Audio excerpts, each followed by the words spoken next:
money on I think it's like buying elven wine, and I bought like a stack of 10 of them. I was just like, I wonder how much experience this is worth.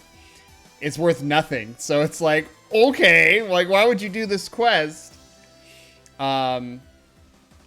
So that's some of the things that we've been running into. And of course, you know, in the TLPs, they've pretty much nixed or nerfed like any of the quests that you can buy multiple wines for or multiple whatevers for. And essentially just eliminated the fact that, you know, you can't just mass level off of these wine quests, or you can't mass level off of these, you know, the Batwing quests. So, like, for example, in Felwith, they have a quest for the mages, actually, that if you turn in 4 Batwings, you get the Flare spell. Okay, the Flare spell is about half the price of 4 Batwings, so you end up actually making... If you were to buy a bunch of Batwings in Uridin and then trade them in, you would make half of your money back, essentially, for turning in the quest and then just selling the flares. But the problem is that it's an Otis and it's in Felwith. So, you know, if it's not Plains of Power or you don't have a druid with you, you're going to be doing a lot of traveling back and forth just to get these levels, and you'd be slowly running out of money as you're only able to buy half the amount versus half the amount versus half the amount, because every 1,000 stack of, well, every 100 stack is 1 platinum. So every 1,000 stack is 10 platinum. And, you know, you're going to be buying, like, if you want to get to like at least level 8, you're probably going to buy 6,400 of these Batwings. And it's just not viable. I mean, you'd be better off doing the Red Wine Quest, which is basically the baseline right now. For those of you who don't know, Red Wine Quest is the quest for the Dark Elf. That if you have like 1,000 platinum, which who has 1,000 platinum when they first start on the server? That's not the point. But if you have 1,000 platinum, you could take a Dark Elf, give them 1,000 platinum. They go buy a bunch of red wine. It's about 16 stacks of 1,000. Turn in the red wine to an NPC in the Neriac the third Neriac area, and you will get level 8. You can probably get level 8 at 15 stacks, but 16 stacks is kind of the safe bet, and you'll get level 8. Boom, level 8, you're done, right? 1,000 platinum will get you level 8 every single time. Doesn't matter on race. We've even been able to manage it with a High Elf Paladin, which is like the absolute opposite antithesis of a Dark Elf, because High Elf and Tunair versus Dark Elf and Inaruk. But the tricky part about a Paladin is that you have to charm the quest giver to even be able to do the quests. So, not so good for High Elf Paladins, though it is doable if you have somebody who can charm it. But most evil races, not Ixars of course, but most evil races can do that leveling up. And then most neutral races, like the Charval, I think Wood Elves that don't worship Tunair, humans, maybe, no, halflings are a good race. Half elves, most of the races that don't worship like good, like really, really good gods, like Tunair or like Mythmar or something, can all do that quest with relative ease, as long as they're not like KOS to the guy, or as long as they can get close enough to initiate the trade, then go invisible. Because like after you turn in your first 4,000 batch of red wine, you'll have the faction enough to be, I think it's like, if you're KOS, you'll be at least like amiable or something. Because that's going to be 4,000 faction you're going to get with that character. So then you don't have to worry about invis anymore. If you can get the High Elf Paladin to do it, you can actually get it to where the High Elf Paladin could go into Neriac and just be I think they're dubious for most things. But other agnostic characters, or, you know, even Inaruk characters, they can get as high as ally. But the High Elf Paladin that worships a good god would never be able to get past, I think, dubious. They would just be non-KOS. That's probably the best they can do. So, But the red wine quest has always been kind of like the baseline because, what is better than that red wine quest? So it takes 1,000 gold to get to level 8. But, on a new TLP server, if a new TLP server comes out, and that's why I'm only focusing on vanilla quest, is because, I want just the vanilla quests, that you can only do, when a new TLP comes out, and you kind of get into a rhythm of, figuring out what is it that you can do as a new player by yourself or with your own boxes without really having the need for other people to kind of help you with that. And so far of the classes, the Erudites have some of the best. I mean, I was running yesterday or Tuesday. I was running the quests on the Erudite with a mage. I choose mage, of course, because all the mages, once you get level 2 with a mage, and that's the reason why I started doing this, is because once you get level 2 with a mage, the mage can solo pretty much beyond that point because now they have a pet. It sucks having to go out and actually kill things as a mage without actually having your mage pet, and you don't actually get it till level 2. So I was trying to figure out, okay, well, if level 2 is what's required to do this, then, what is it that I can do as a part of questing that I can get to level 2 relatively quickly without having to fight stuff, because on new TLP servers, you're just going to be mobbed with a bunch of people trying to fight all of the same thing. So what can I do to get level 2 really quickly so I can get my pet and then I can just go murder hobo on things? Erudite, we established that you do a couple quests. Let me look them up real quick so I have actual names.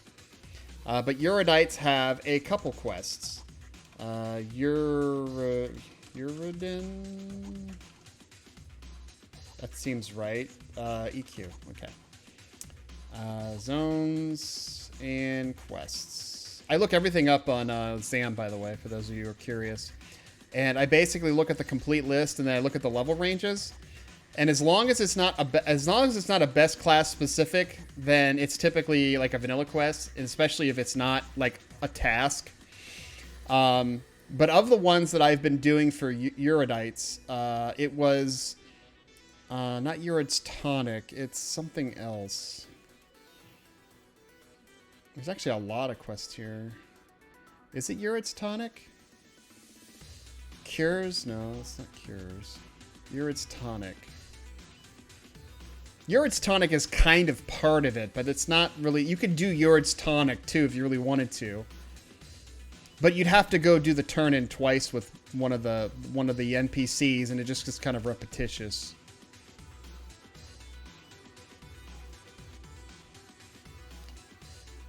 It's not Fisherman's Convert.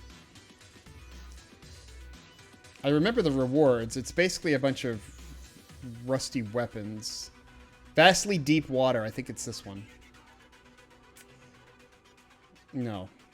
Vastly Deep Water. What is this? Oh, okay. I think this is it. Yeah, I skipped most of it. Vastly Deep Water. What business? Doppelganger. Yeah, there's a lot of story that goes into it, but there's a lot of part. By the way, Rein, you remember those commands and games we painstakingly worked on Lonkbot? Well, Streamlabs, that site actually has all of it up on their site, and it's much cleaner to execute, but it's all there. Slots and all. Wow. How about that, right? Pioneered that shit. I pioneered a lot of that shit. Does it have lockbox? Because I remember designing lockbox with Onkheart and some of the things that I wanted to do, and I was able to build, and then somebody took it and actually made it into an algorithm. Yeah, lockbox is mine. No, I don't think anybody's claimed that one yet. It's mine. So lockbox is amazing. It's one of my best ones. Hey, look, an anonymous cheer. How about that? Thanks, buddy. Bro, get your money. Get my money.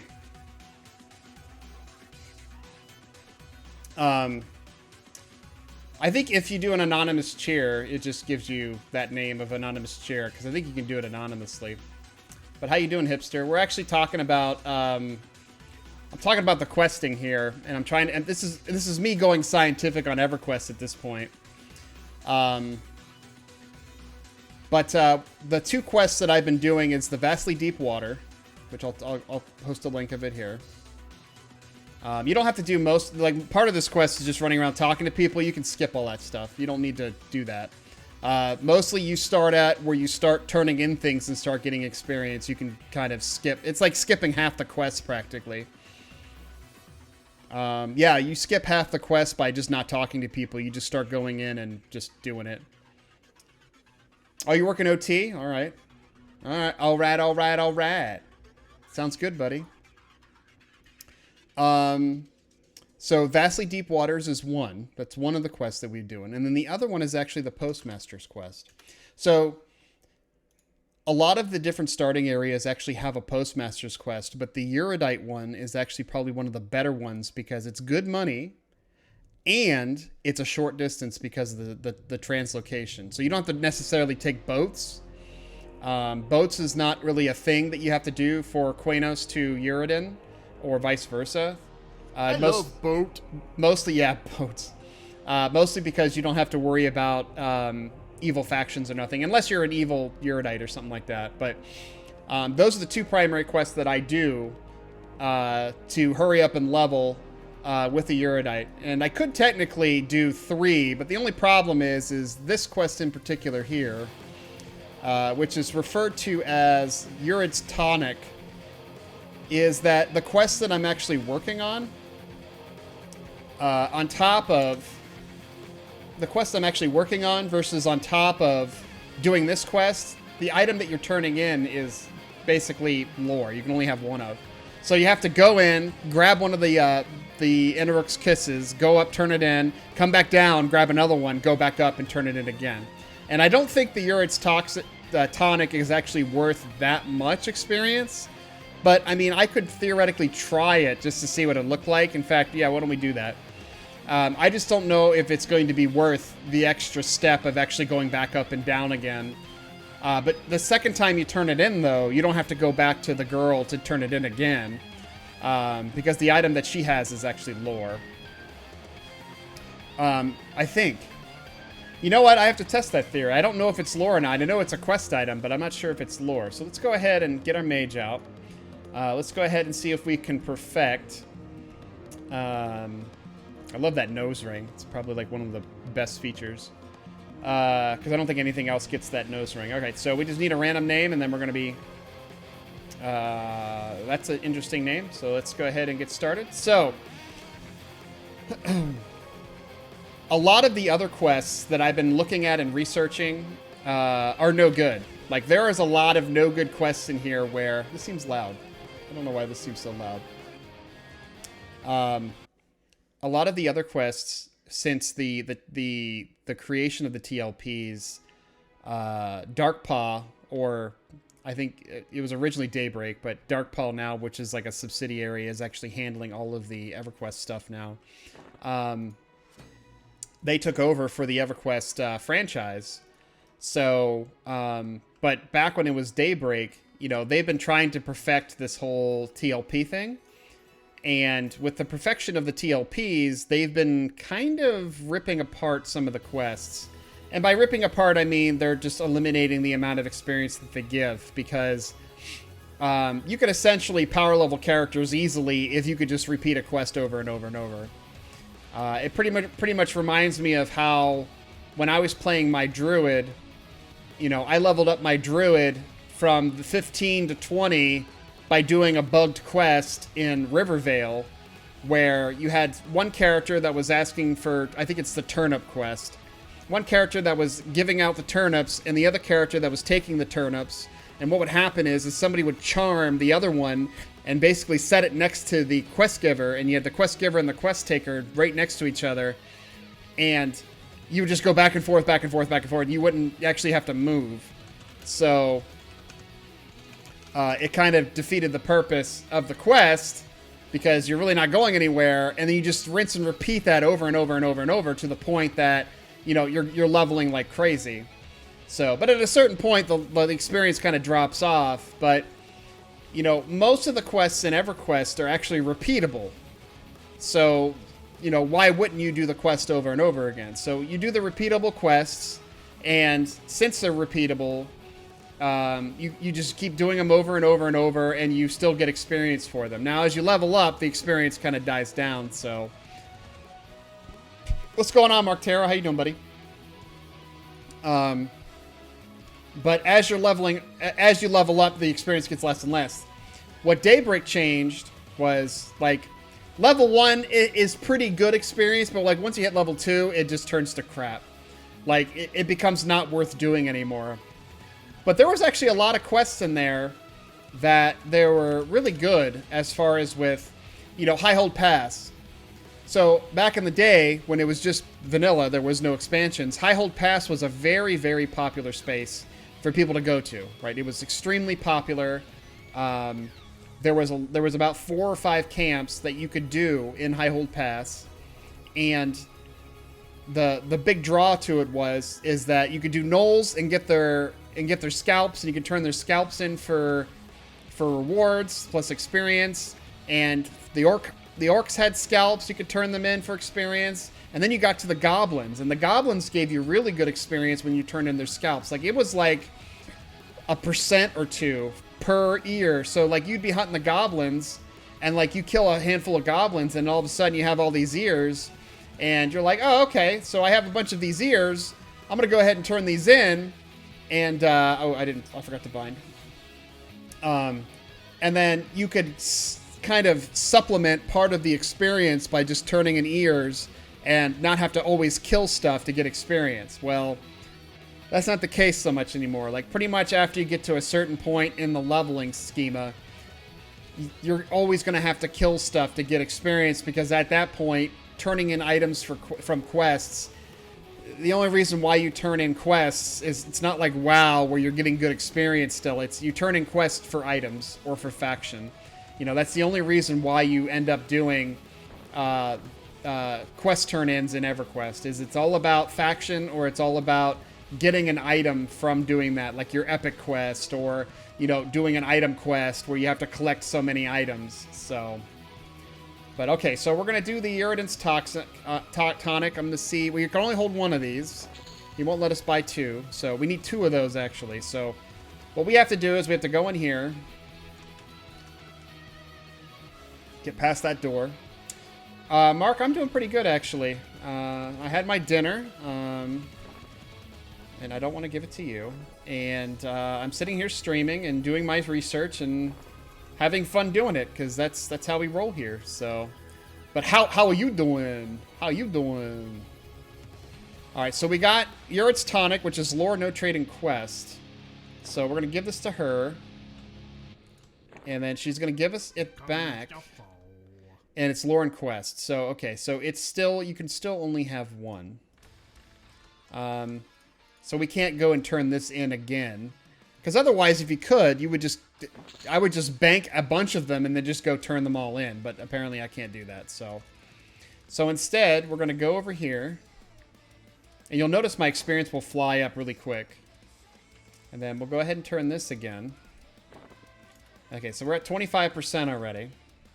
I'm good, man. Tired as usual, and I smell dinner cooking. I'm hungry as fuck. What's for dinner? What's it smell like? But yeah, so okay, so we're gonna have these 2 tonics that we're actually gonna be turning in now. So we'll take a look and see what experience looks like. Getting that second tonic was only like a percentage, but so I'm gonna go ahead and say Quanos, get my message, and then I don't know if I need to bind here. So target soul, and then I will go ahead and turn around and say bind my soul, and then I will do a spell effect, and then I will run out.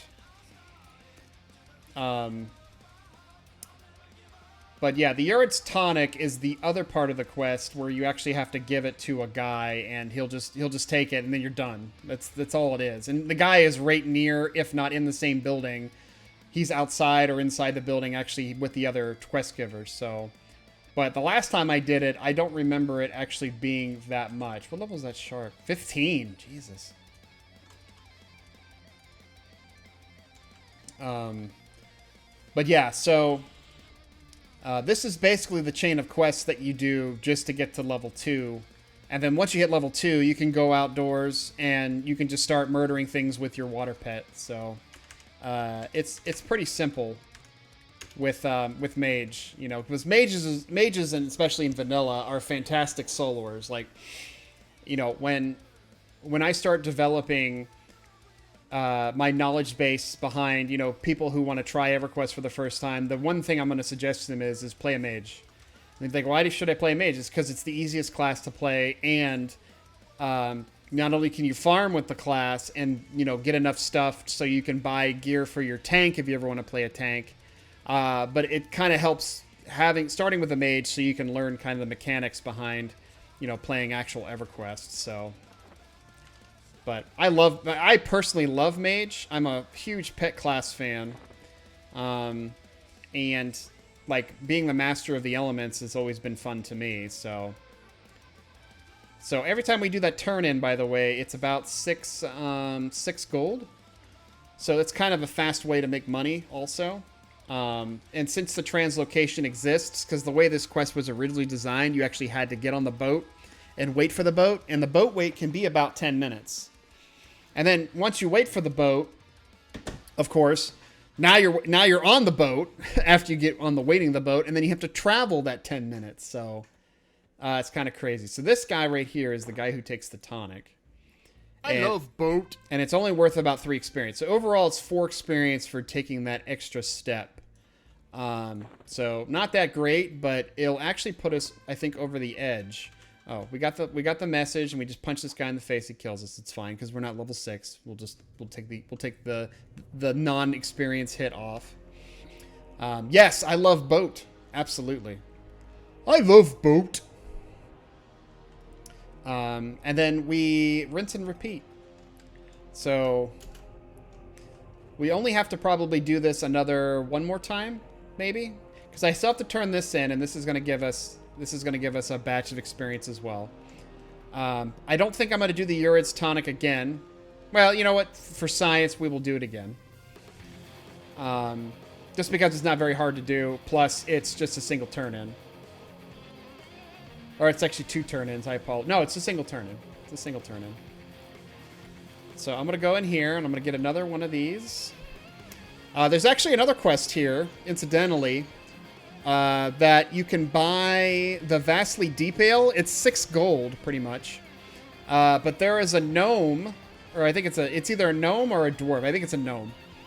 That you can do that turn-in with, and he gives you about 2.4 experience points. 2.4% experience points for that beer. But the only problem is you can only carry him stacks of 20. They're roughly half a plat, which is a lot of money. Half a plat, especially at starting level, is insane. And once you hit level 2... Oh, no, I don't want to do both those at the same time. Cancel that. Once you get to level 2, it really drops off fast. So it becomes basically worthless at that point. So you can only get a level out of it. Unlike the Red Wine Quest, where you can get a ton of levels. I tried to see how far it would go as far as with buying huge amounts of stacks of the beer, but they only stack in stacks of 20. So you can't carry that many. So it was nothing compared to the Red Wine Quest, because the Red Wine Quest, you can carry them in stacks of 1,000. So we're going to go ahead and turn this in again. And then we're going to also get the letter quests. We'll go ahead and give that. All right, we're done. And then we're going to run out of here. I think when I actually turn in the Urids tonic... Well, let's see. The mail quest is going to give me about 14.5% experience points. So that puts me about 95. So it'll be close. We'll see. Just got to say Quanos to this guy.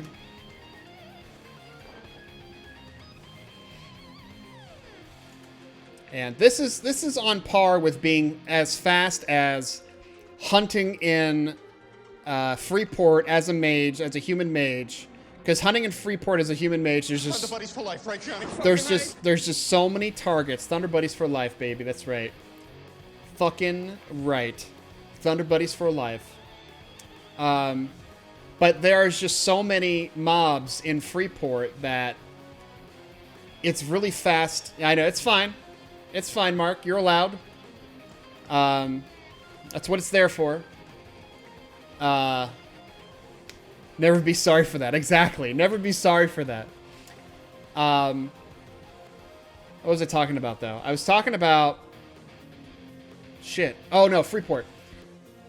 In Freeport, basically, the fastest that I saw was like 10 minutes, right?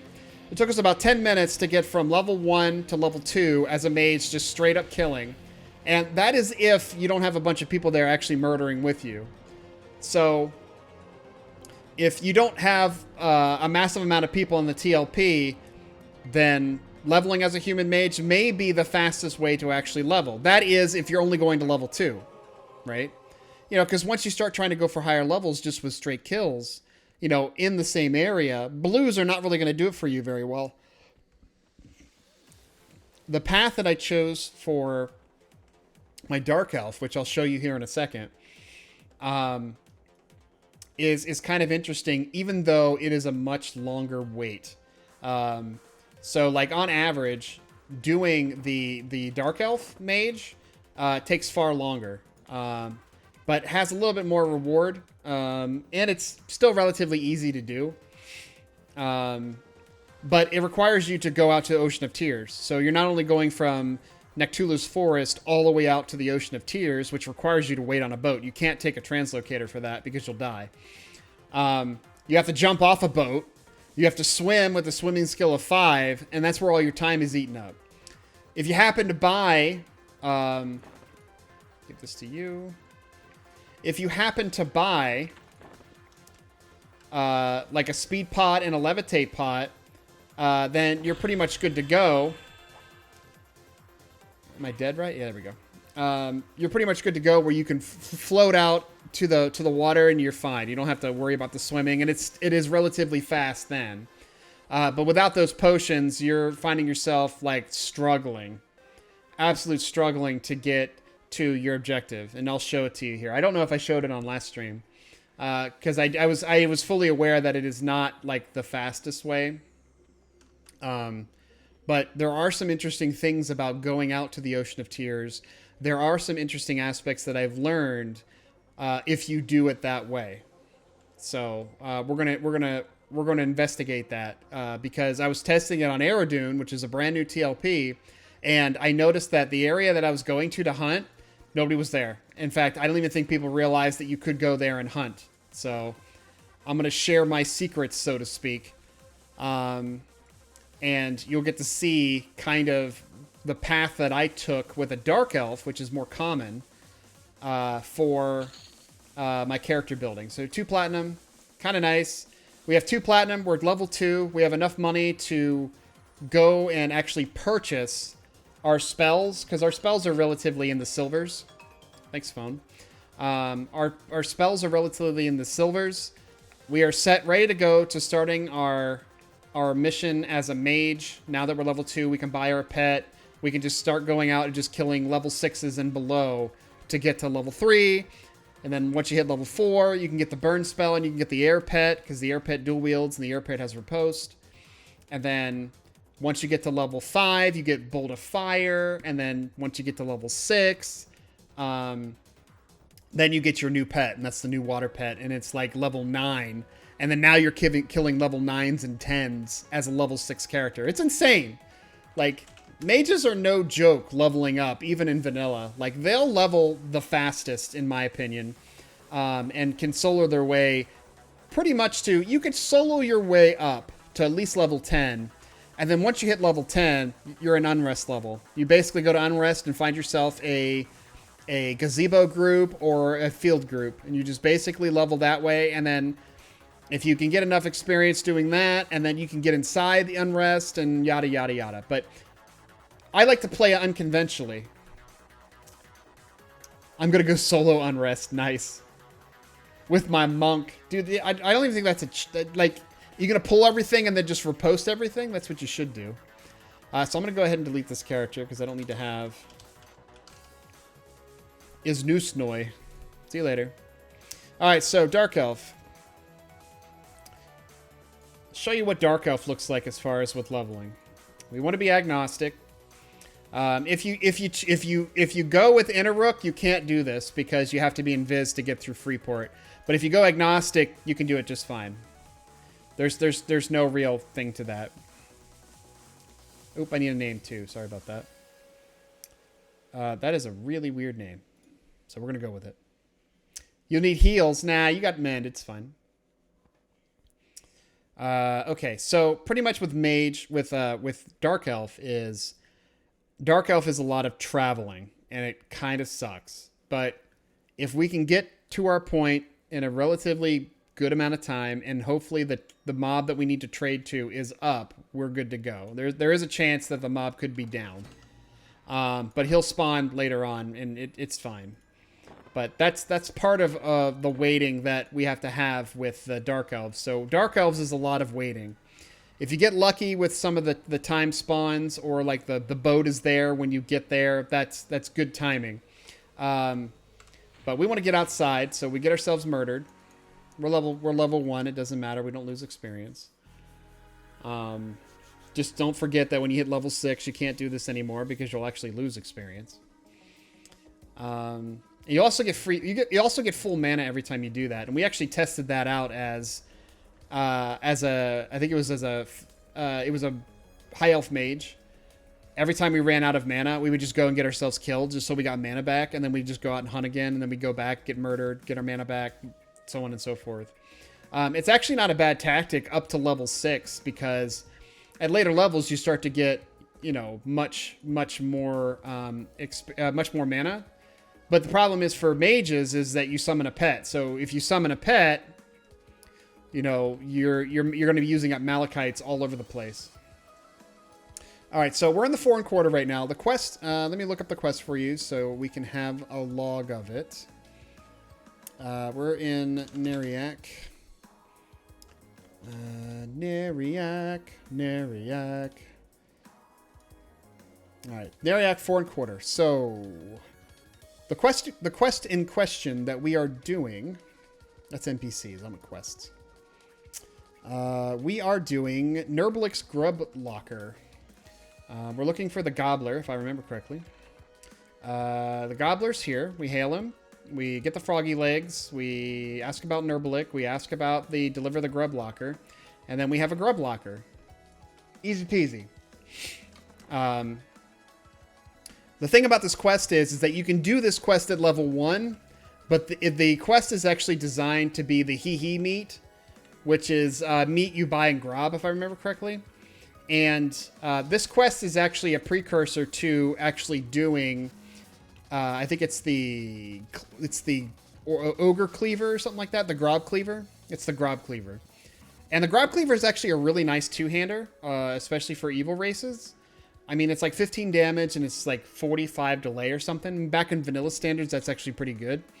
You know, because the top end is going to be your mithril, your heavy mithril two-hander, which is like 20 damage, 21 damage, and 40 delay. So for a newbie item, if you have like a level 20 character, you can go get this real quick as long as they're evil. And they're not, you know, evil with Grob.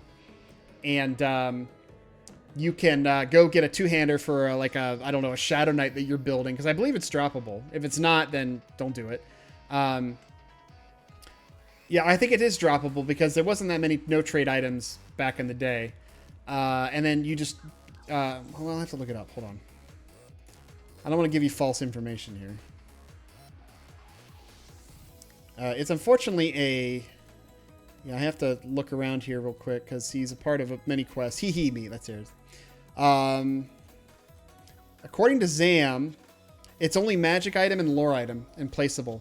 So you could, in theory, farm this item. I don't know why you wouldn't. But I have a feeling that it's probably no trade. There's no way. I never saw this item before. So not seeing this item before, I would be under suspicion that it is no trade, and that's the reason why you don't see people selling it. But that's kind of a good way to get a two-hander. I think it even does more damage than the Dark Reaver.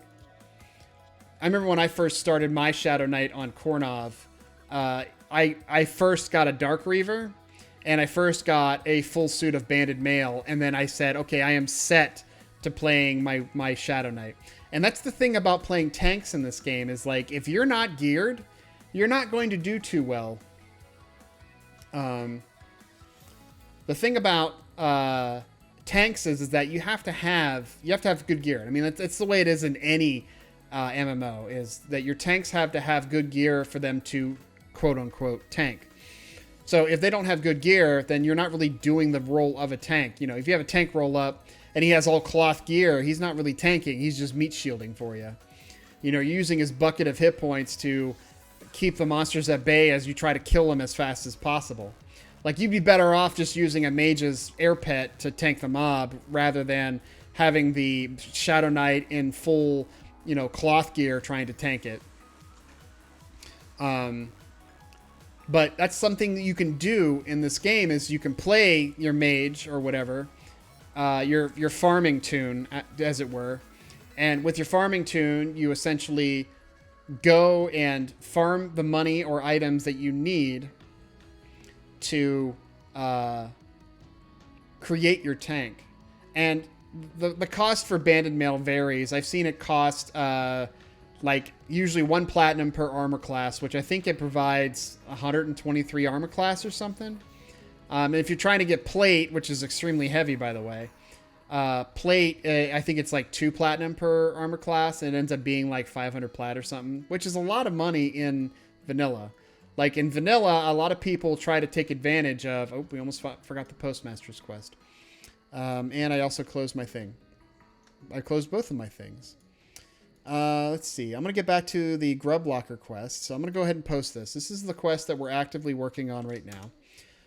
And then now we're going to pick up the Postmaster's quest. And the Postmaster's quest is going to be from Nectulus to Freeport. Not what I wanted. So the Nectulus is going to be, this is the Postmaster quest for that one. So we're going to go over here and we're going to talk to this guy. And we're just going to say Freeport.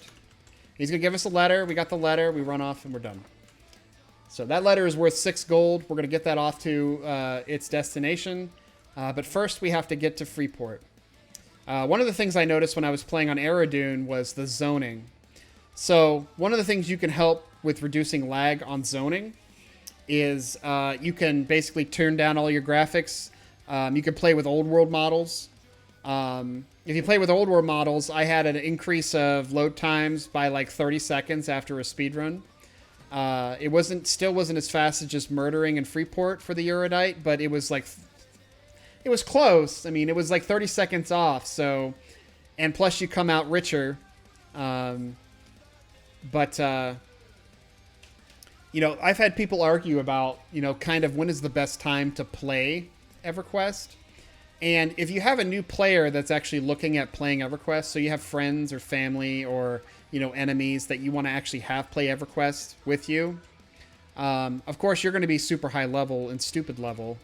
And power leveling somebody who's new to the game is probably not the best way to teach them how to play the game or even the struggles of the game. If you're always there power leveling the character, you become their handicap and you become their crutch. It's better instead to play an overpowered character or play a character with them so that they can see what the mechanics and like how the speed of the game actually goes and the pacing. Because power leveling actually just gives kind of a false view of how EverQuest is played. Even though it is a common thing you do in the game, it warps the sight of a new player to, they don't understand that when I'm power leveling you and it seems really fast to me but still slow to you, you don't know what it feels like actually to be leveling on your own without actually being power leveled. So, but yeah, there's a lot of mobs here. So we got to get through Freeport, and this is kind of a crappy run just because on old maps here, we got to go around. We got to go around and around and all the way over here. Actually, all the way over here. And it's just one big giant pain in the ass. But it's going to be well worth it. It's going to be absolutely well worth the trip as we get through here. And I'm going to show you thereafter of what we're going to do once we get paid. So, one thing to note in this is that everything's dubious to me here, by the way, so I'm not worried about dying, at least from the guards. However, I did learn that the Warriors Guild does not like Dark Elves, so don't go interacting with anybody within the Warriors Guild because they will murder you. In fact, it is better just to stay on the beaten path and to just go to your destination. Don't actually try to interact with anybody here. And the reason for that is just because you might die. I was doing some research on some quests that I was like, okay, well, if I get to Freeport, is there actually any quests I can do to supplement having to take multiple trips? And the answer was no. Because the problem is that Dark Elves are maybe tolerated by the guards, but they are not liked by many of the actual factions that are in Freeport. So I found it very difficult traveling around, actually looking inside buildings when, things are trying to murder my face, and I'm only level 1, right? I'm only first level. So I'm not able to go toe-to-toe with many things or even run away because I don't have So I'm running at a really slow pace, and I'm trying to level up as easy as possible with some money in my pocket so I can buy my spells and be prepped and ready to do mass murder phase with my mage. So if there were other quests I could supplement, kind of like with the Erudite, because you're doing 2 quests at once there. We're technically doing 2 quests at once here too. But the nice thing about with the Dark Elf is I can perpetuate doing this process throughout every time, because I'll show you where I actually hunt, and where you see where I hunt in this is going to make it kind of interesting as far as with soloing the mage. So, but you can perpetuate doing this quest and these series of quests over and over, and getting money out of it. Like my Dark Elf mage on Eridune right now, who is like level 8, she's got 50 plat already. She's got massive amounts of money. And I mean, I don't intend to really spend it on anything because everything's so overly expensive right now. But she has a lot of money that she can spend and she can buy items with. But not from players. Players are asking too much money for things right now. Everything is like a minimum 50 plat, all the way up to Chronos. I mean, like, the Blade of Yakisha right now is like going for like 2 Chronos, which is insane. This is the reason why people play new TLPs, is they try to level up the characters as fast as possible, then go farm the spots that have items that are, really sought after, so that they can make a mint off of the Chronos. And I honestly wish that, the trading of Chronos, I don't understand why they have trading of Chronos even on. Like, if they wanted to avoid having Chrono trading, well, then if you couldn't trade Chronos, then you would never buy Chronos, because then you could never sell Chronos to anybody. So I guess that's the reason. But Chronos, even though it's a huge part of kind of the TLP experience for people to actually be incentivized to play, at the same token, though, it kind of ruins the game just because people will go and farm out something specific just so they can make money on it. Like real money on it. It's basically called, RMT, real money transactions. So people that are in it to win it for real money. And it's a science when it comes to EverQuest. And every time they come out with a new TLP, it's always a new opportunity.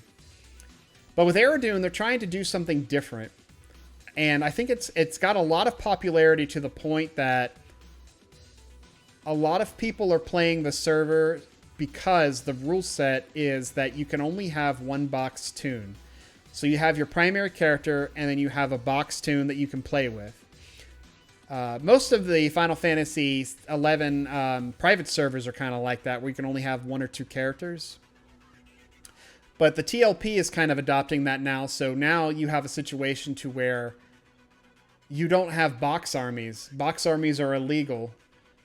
You can't have multiple characters all coming from the same IP set. So, I mean, of course, these box armies are going to find a way around it, aka they're going to use a VPN.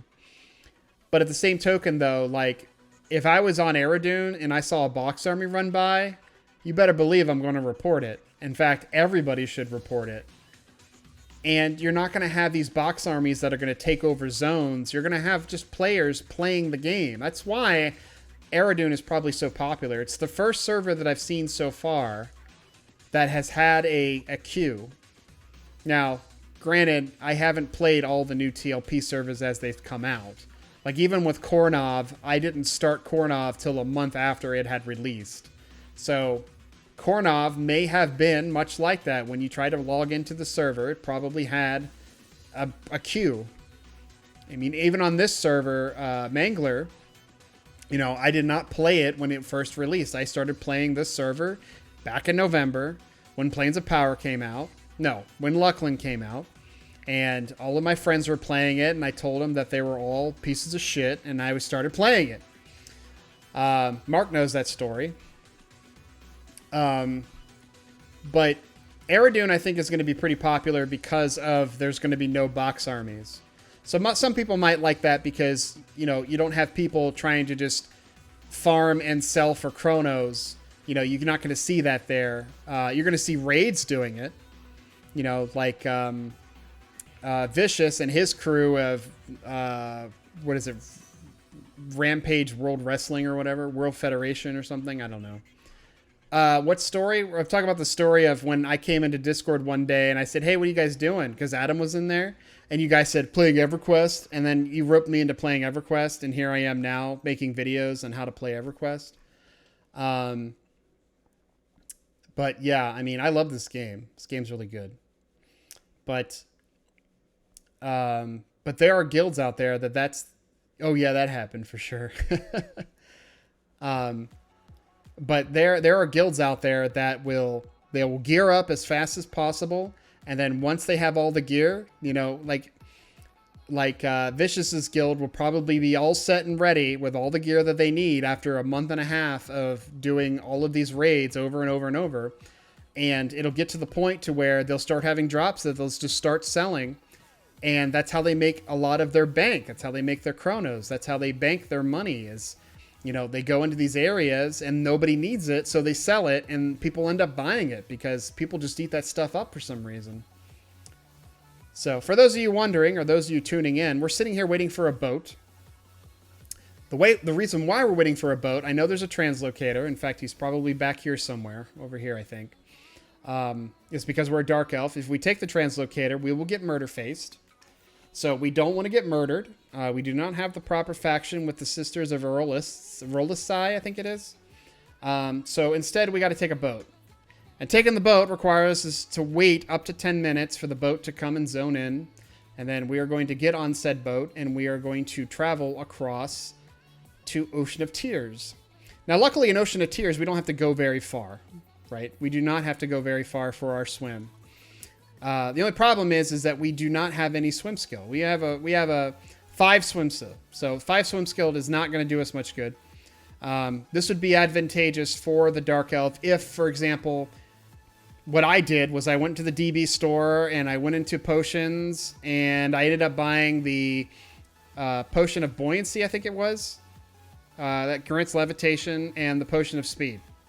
Right, it's $2. You put the $2 in there. You got 4 hours of doing this, and then you can continually do the quest easily with a fast run speed and with levitation, and you don't even have to really worry about it. You still, unfortunately, have to wait for the boat.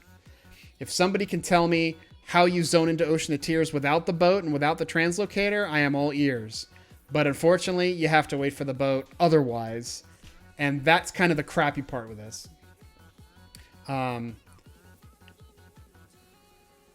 The alternative would be using the translocator while invisible, but you can't get invisible until level 8 as a mage. Other classes might have the ability to go invisible earlier, but with mage in particular, it's level 8, and once you hit level 8, you know, you're pretty much not doing this quest chain anymore. Mages also don't get levitation, and many classes actually don't get levitation until much later in the game.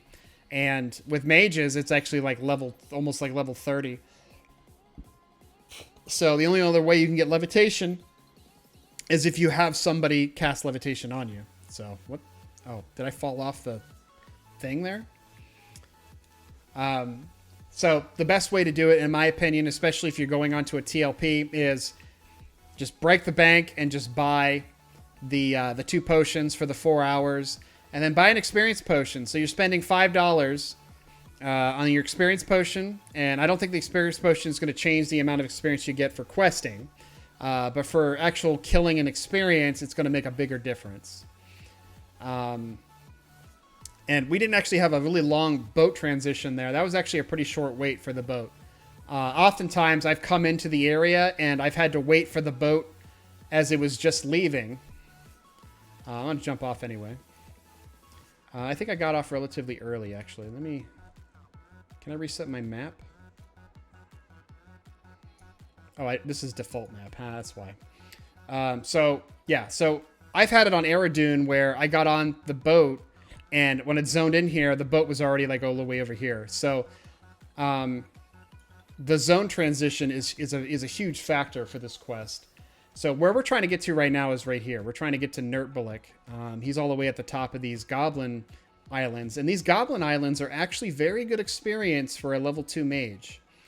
There's a total of, I think, like 7 islands. 1, 2, 3, 4, 5, 6, 7, 8 islands.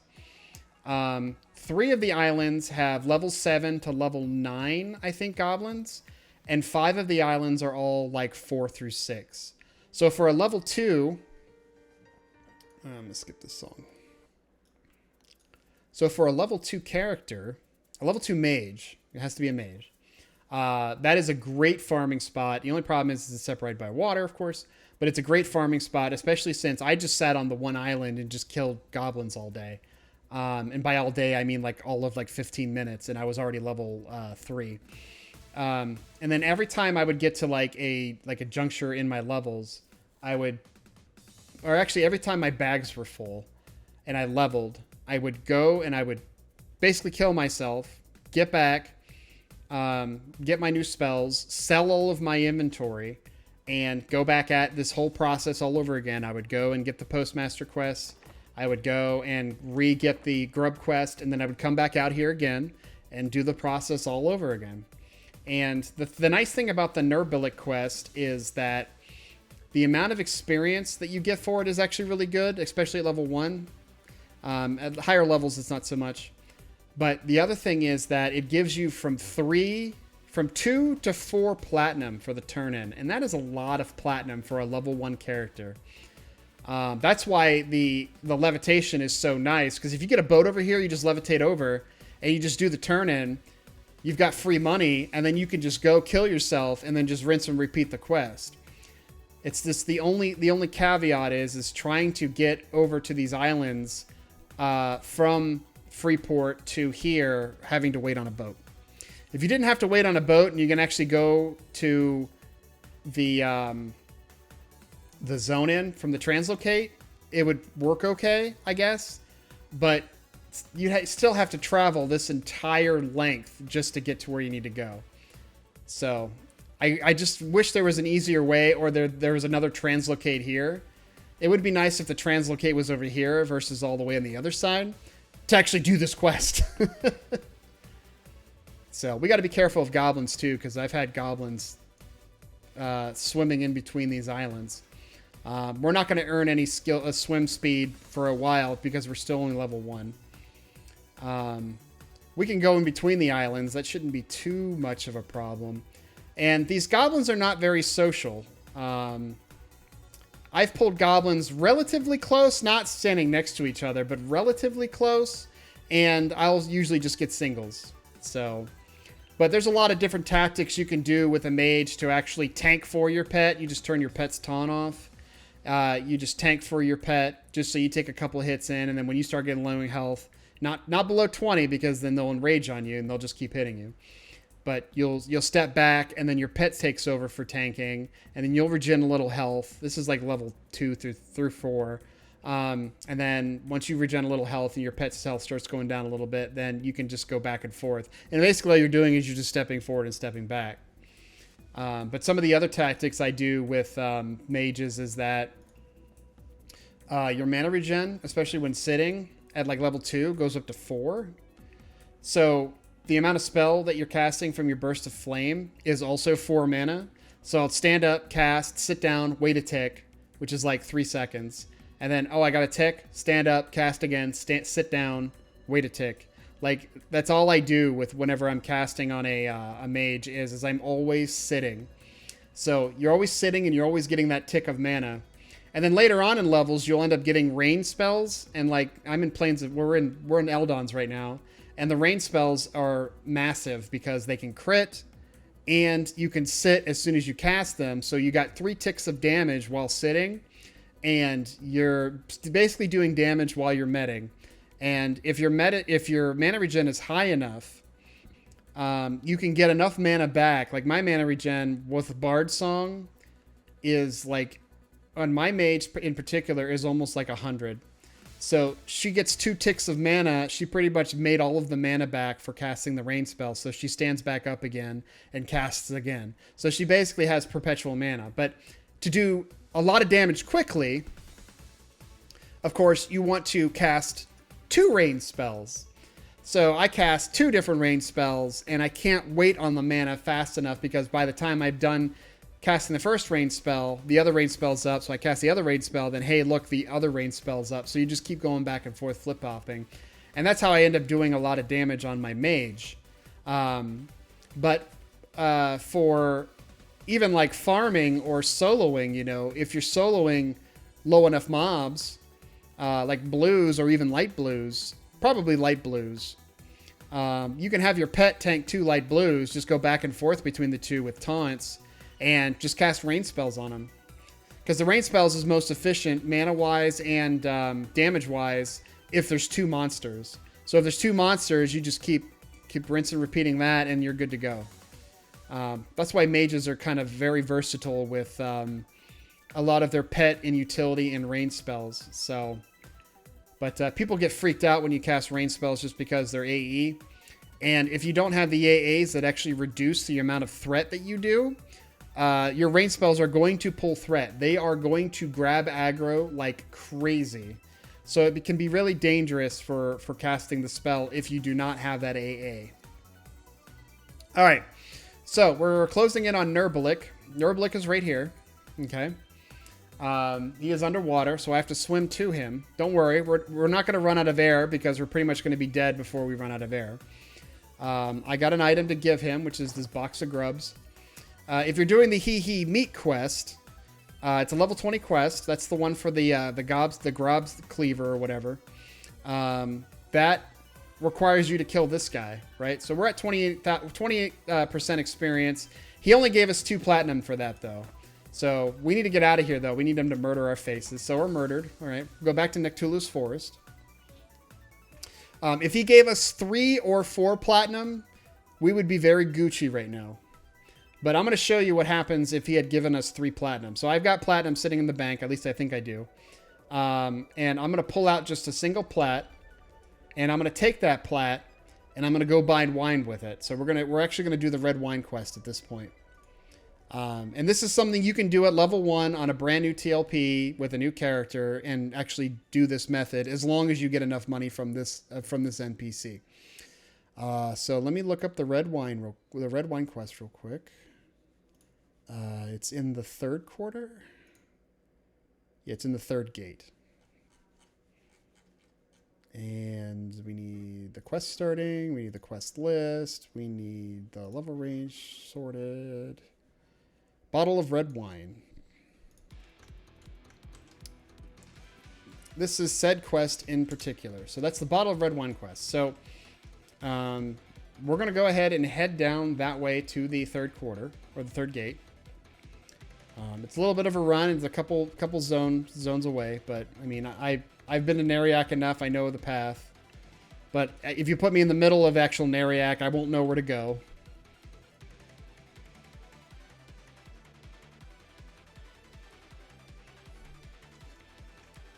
I've been doing a lot of talking, so I better drink some water real quick.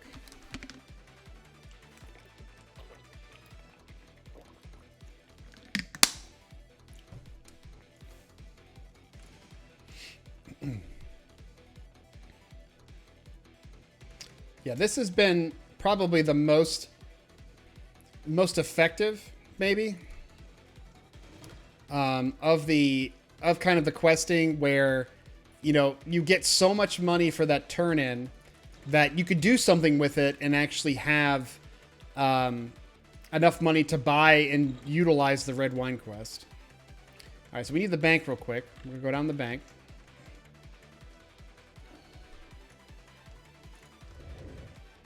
Now, we don't want to spend too much money because we still need to, we do need still to buy spells. So we just want the 1 plat. So if he gave us 3 platinum, 3 platinum has been the average of what he gives me, but he sometimes gives you 4. And that 4 platinum is like, oh, Jesus. Really nice when he gives you 4 plat.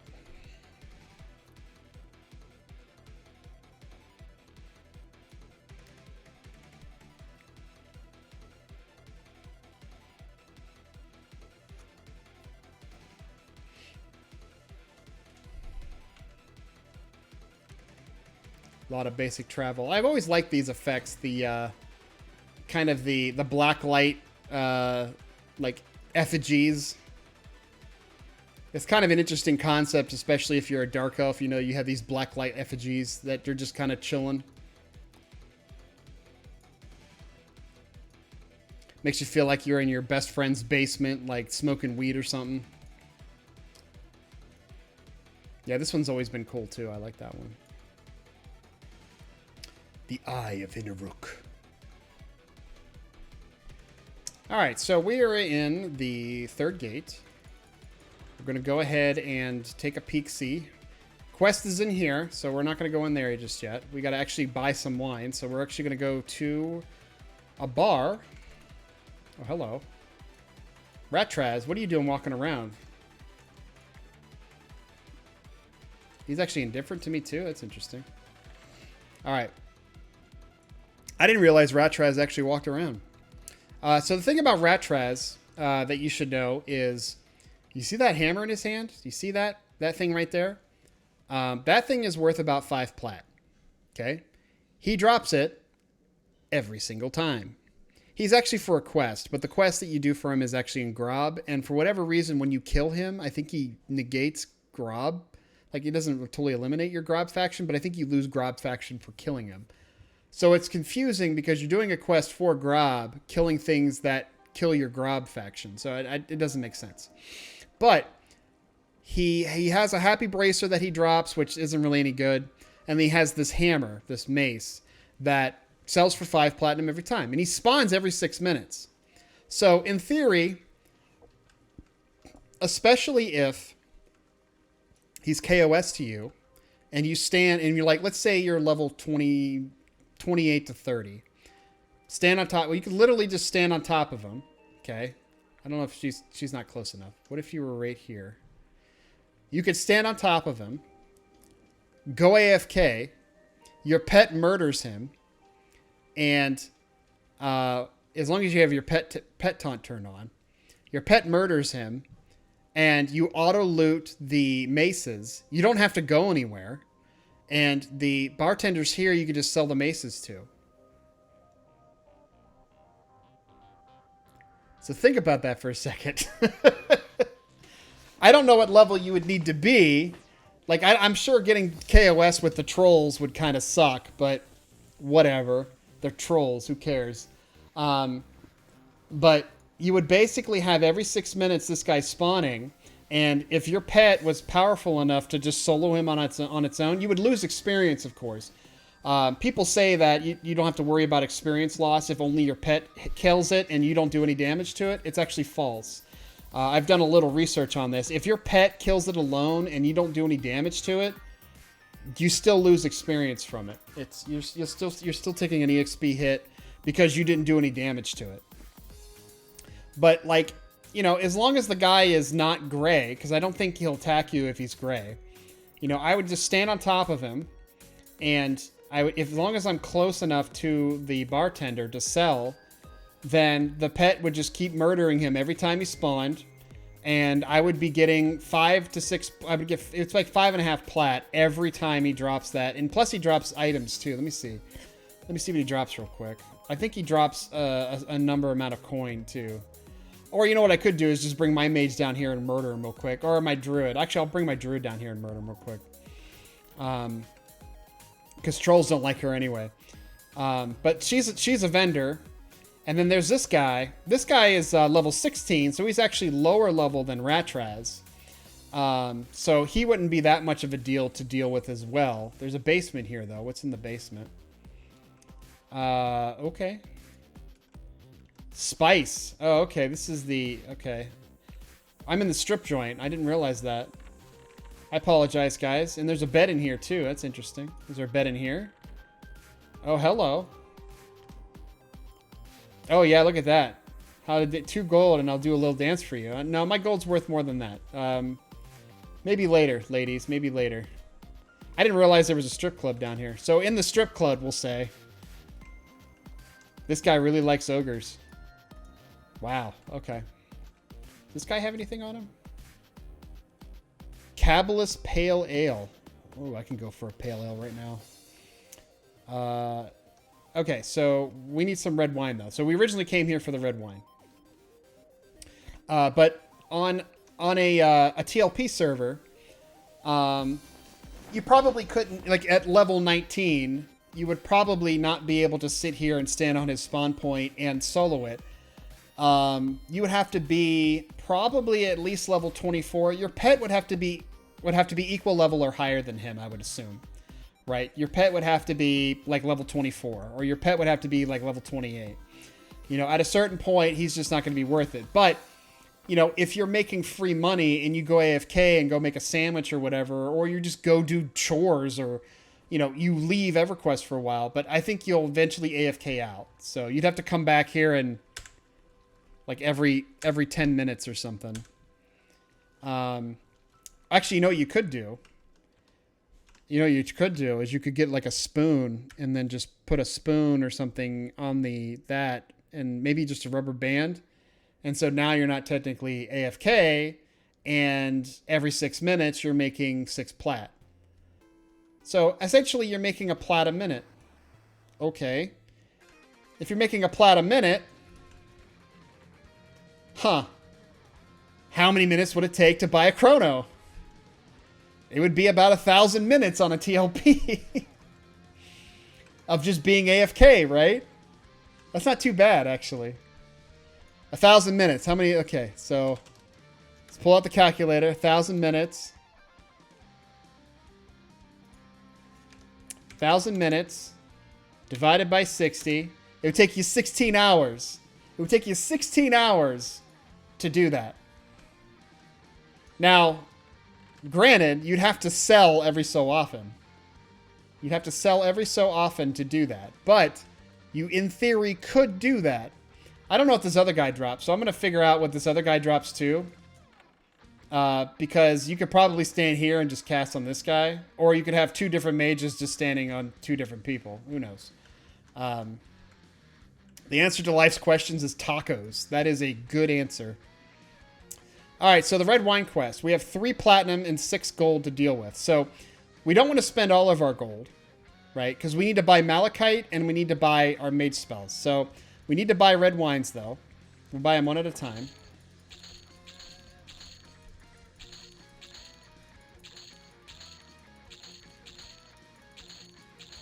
I think I'm going to take us down to 4 gold just to see.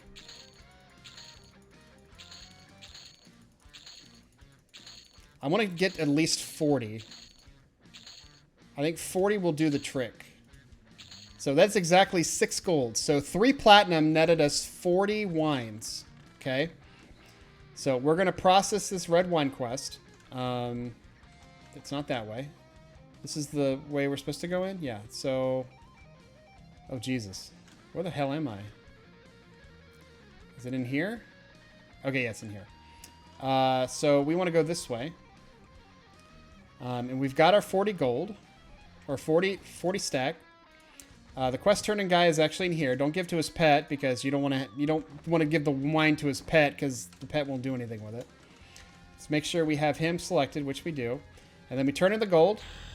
Or turn in the wine, and sure enough, 3 platinum worth of wine will net us enough experience to level 2.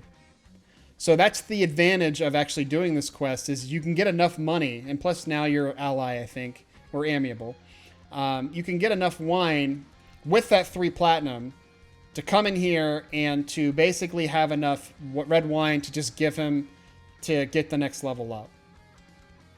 And then now that you're level 2... you can now get your pet. Where's the... Oh, he's in here. That's why I was confused, because I came in here and bought this stuff. So I don't know. Are you on this faction?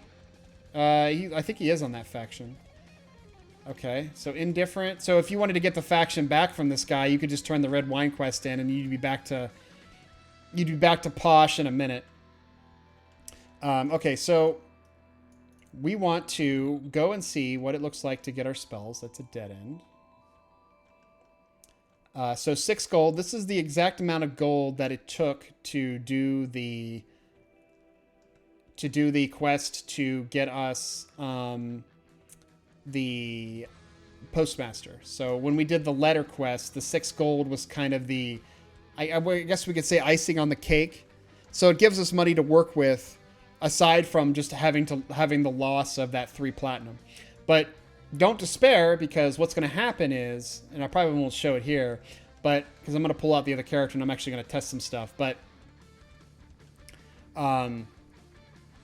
we're actually going to get, you would get the quests again. So you get the postmaster quest again, turn that again, and then you would get the grub quest again, and you would go back to that location to where you were previous in Ocean of Tears, turn that in, and then you would start murdering goblins until you hit a level or your bag's filled, whichever came first. Probably when you hit the level.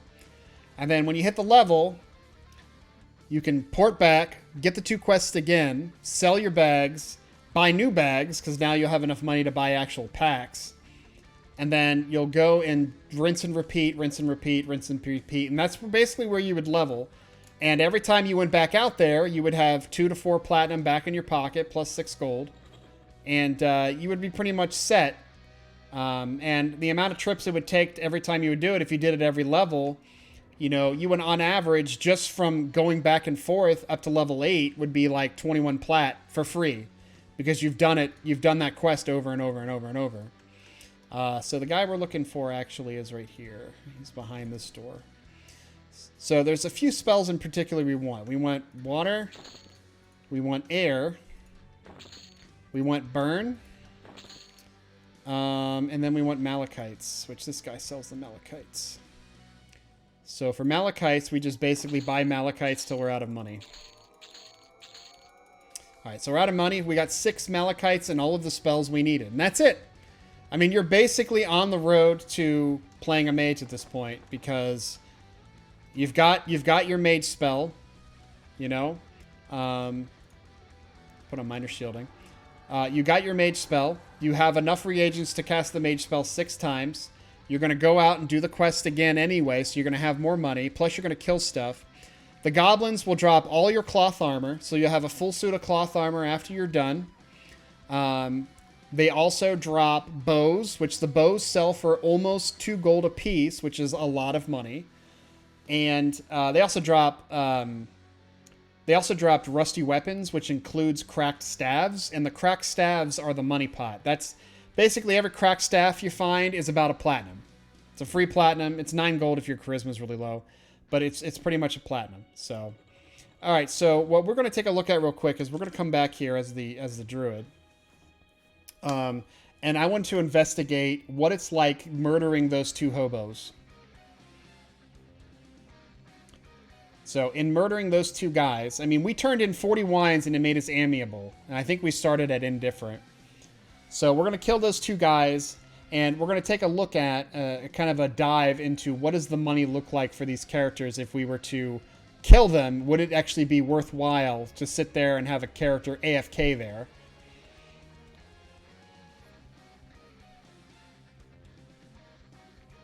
So we'll go ahead and pull out Atari. My research character. Okay, my murder hobo character. It's fine.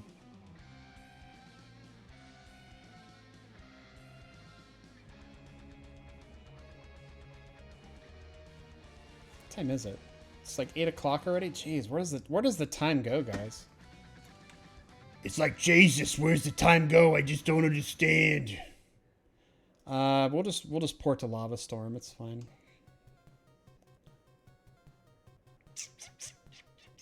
Lava Storm is in Antonica. I don't know why I'm looking through all of my areas of spells. I just want Antonica.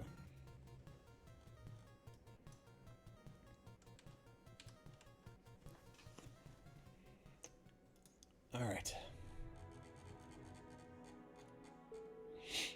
Now, I've actually done the red wine quest on pretty much all of my tunes on this server, because, I mean, it's the fastest way to get to level 8.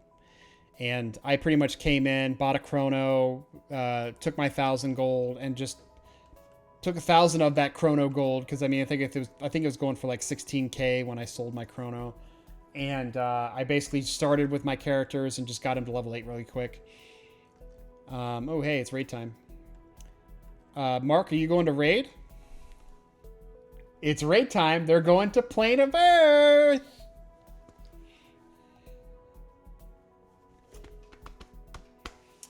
But yeah, I would be interested in trying that out just to see, especially on a new TLP. I mean, I've got a character on a new TLP right now that I could try it out with. Maybe I should do 2 mages. That would be silly. Mages, the true farming character. No, we're going to Earth. You're not going to raid though, I'm assuming? Or are you actually on?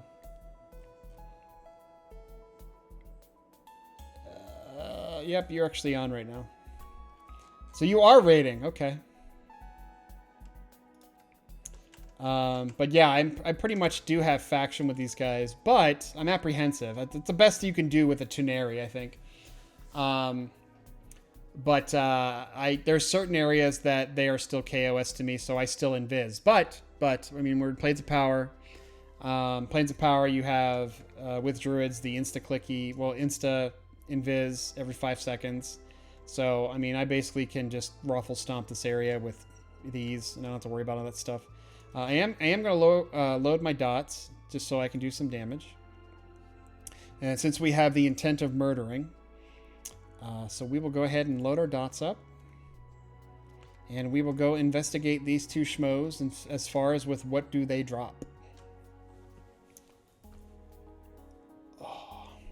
I was doing research, though, in the Ruzlok troll, what his quest chain was. And it's kind of annoying, and it's a Grob quest chain. So you have to go all the way to Grob just to kind of turn it in. And even then, like, you need the bracer off of him, I think, but not his head. And there's another troll you have to go after in Neriak and go after his head. It's stupid. Like, I was just like, I'm not doing this quest. This quest is dumb and stupid. We got to pass the Inneruk Temple, and the Inneruk Temple doesn't like any good races, regardless of your faction, unless you have faction with them specific. So, am I invis? I'm invis. So, there's a guard around here that you can't, I don't think you can really do any damage to, like root or anything. But these guys in particular, they may be indifferent here, but if I was not invis, they would be KOS. So we're just going to avoid him entirely. And I think the guard that actually wanders around here is of the same nature, but I don't see him. So I'm, oh, there he is. Yeah, I think he is also Inneruk in nature. So, all right. So we are going to the Maiden's Fancy. And of course he's on a walk. That's fine, I guess. I don't know where the hell he went, though. I don't know where he goes, so I'm hoping that he doesn't walk around too far.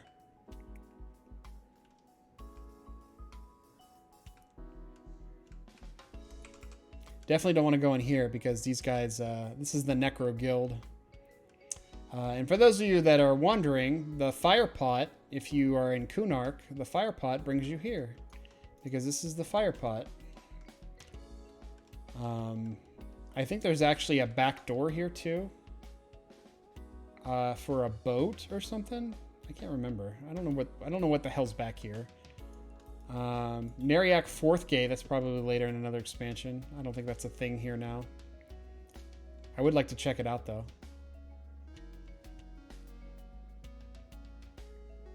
Yeah, there's Neriak 4th Gate doesn't exist. I don't know if it exists in live, but I've never been there. And then there's actually another way out here somewhere. I could have swore there was another exit point from the hole portal. That's interesting. There's a hole portal? Huh. A lot of interesting things you see on these maps that you don't realize exist. All right, back to the Maiden's Fancy. See if that guy's back yet.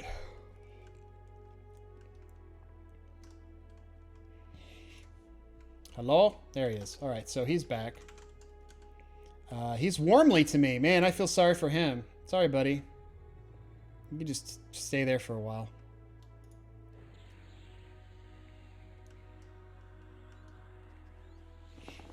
Oh, wow. That absolutely murdered him. And this guy aggroed on me. Alright, so he dropped 1 gold.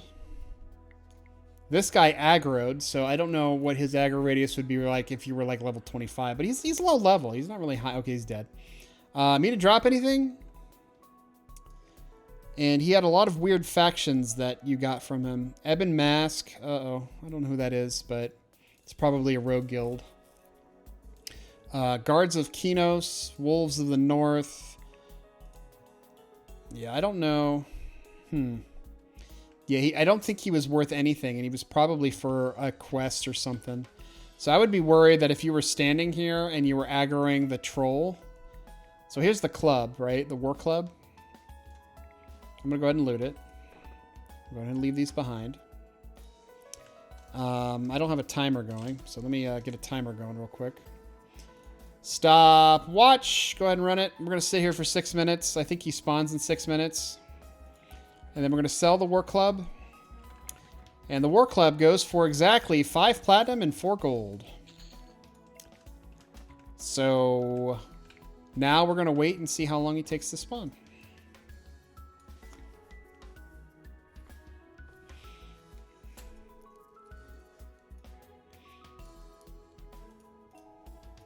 While we're doing that, though, I'm gonna go investigate. Let me go undercover here.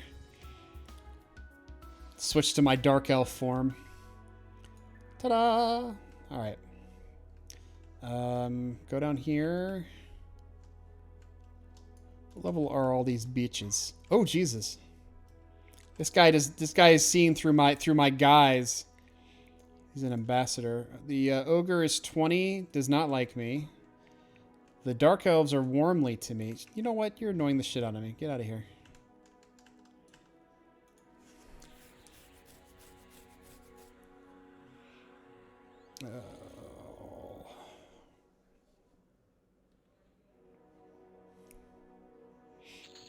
And he's dead. 3 platinum for that guy, though. And that guy is level 20. Are you going to aggro on me, too? There you go. Spice is aggroing on me. It's awesome. All level 20. You're level 20 as well? Yes, she's level 20. I'm going to go ahead and give her the clap. You just have some of that clap there, lady.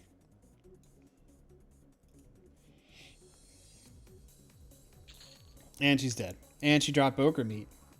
And she had 8 copper. Man, she is not worth a lot of money. So she's not worth killing, but the ambassador was worth killing. Being at level 20, I mean, I don't know. You would be basically cycling from those 3 mobs. All right, so he's definitely not up yet. I'm hoping that he actually spawns here first instead of walks here. It's only been 2 minutes, though, so we're still waiting on that. It was said that it was estimated about 6 minutes.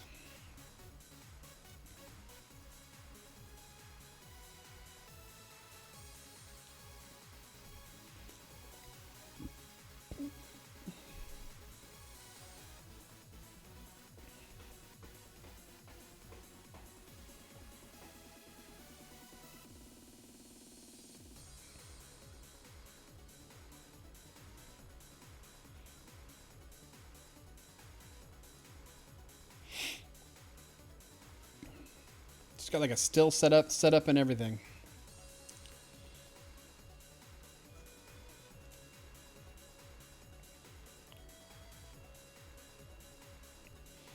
I would go and get some ice cream right now, but I'm waiting on this timer. This would be a good ice cream moment.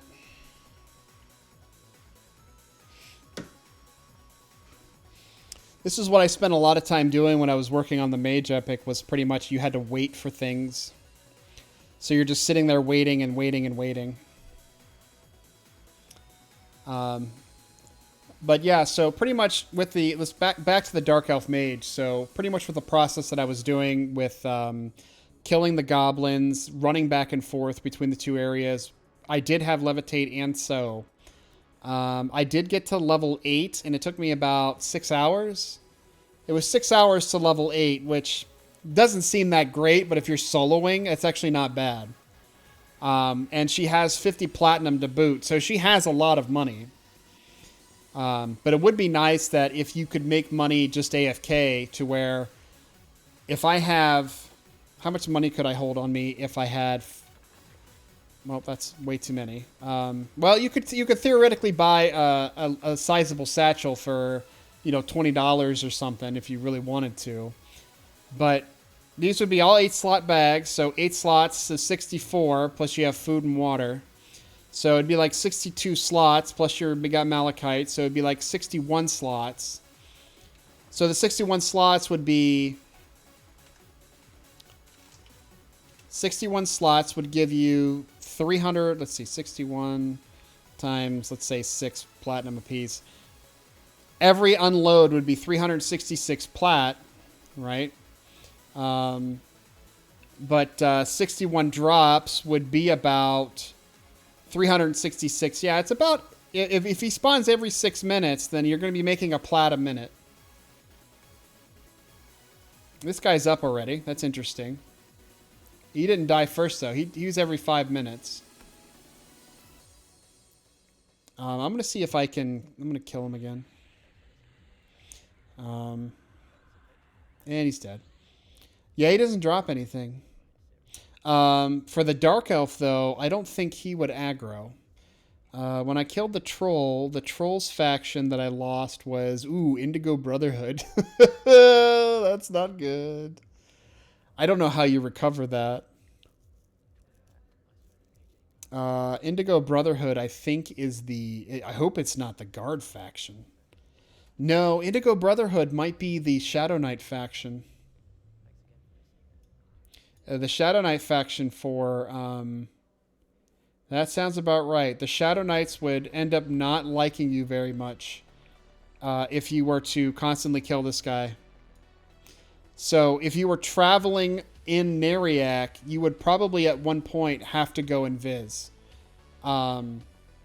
Just because you have ruined your Indigo Brotherhood faction. And I don't know how you would really recover it. Because I don't think... because she doesn't have any Indigo Brotherhood faction, and she's done the Red Wine Quest. So you don't get any faction from the Red Wine Quest actually doing this quest. So it's been 6.5 minutes. He's still not up. Let's check track real quick. Let's put it in alphabetical order. Yeah, he is definitely nowhere around either. He would be spawning right in this area, so...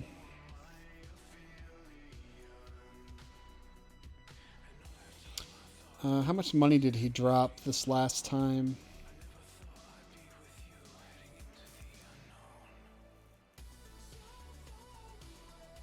There he is.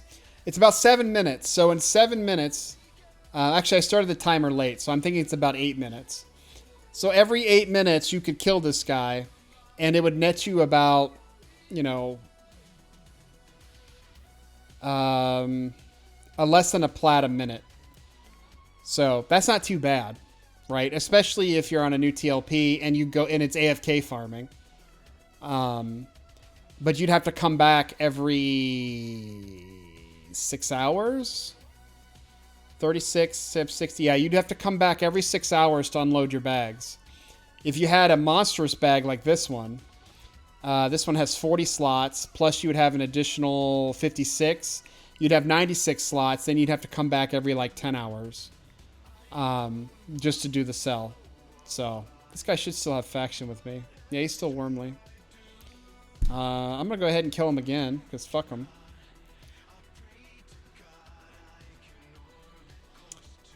I don't know why he damages Indigo faction, though, and I don't have faction with him. He dropped only 1 silver that time, so he's not dropping in plats. He's only dropping in silvers and golds, I think. So he will never probably drop a plat for us. I'm going to go ahead and loot that.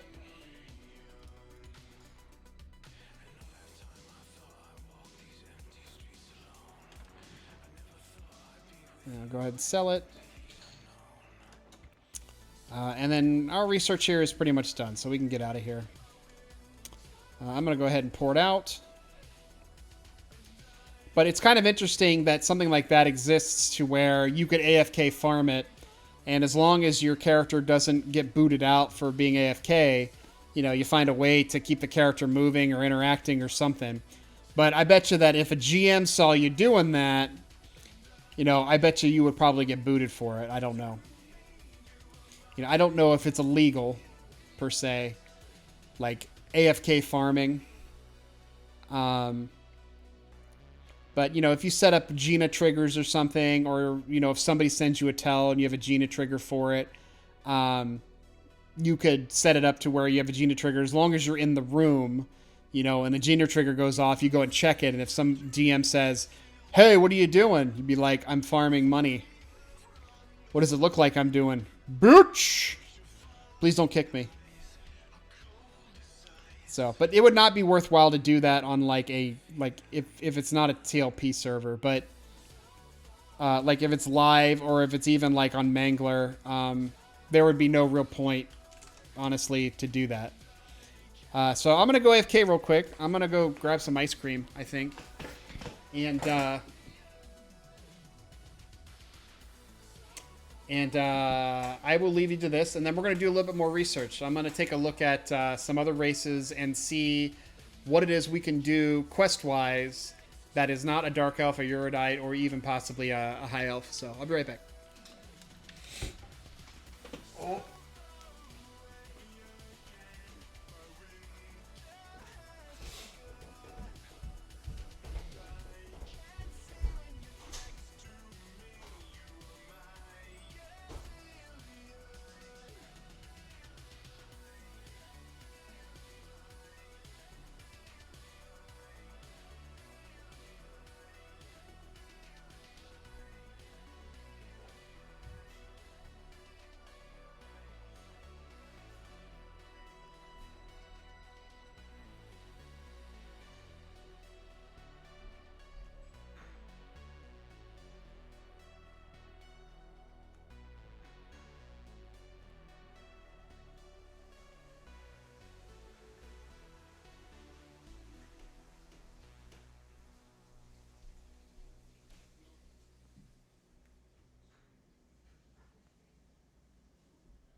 All right, I'm back. All right, so I don't know how much research I've actually put into gnomes, but we're going to do gnomes next. Because gnomes can also be mages. Of course, we're not going to be male, though. We're going to be agnostic, and they actually have pretty good intelligence for gnomes. I don't think, yeah, they're capped. I think they're about as good, if not better, than high elves. So we're going to start there. A random name. And then we will enter world. And then we will see what is available to us in the questing hub. So, I haven't really looked at gnome quests. But I'm interested to see what they have. Akanon.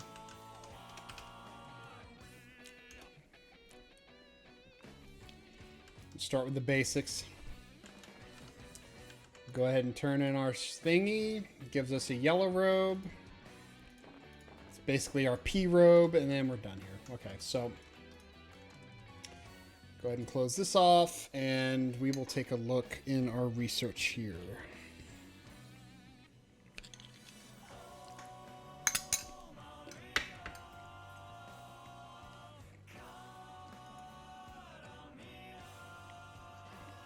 Akanon has 121 quests. Most of these quests, however, are probably... ooh.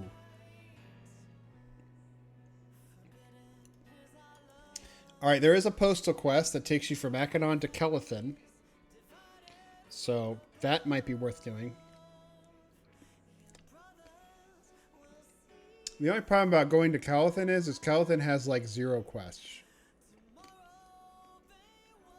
There is, like, no quest in Kelethin worth doing.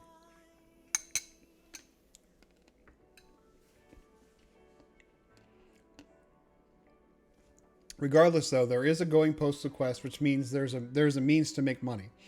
So I'm going to take a look at that. I might do that first, just to see how much money is it that you get out of doing the postal quest. Because the one from Felwith to Kelethin is only like 3 gold. So now, granted, 3 gold is enough to buy your spells and to get some malachite, but we have a far travel to get to Kelethin, and there's not going to be any quests in between that we're going to do because Kelethin has no quests.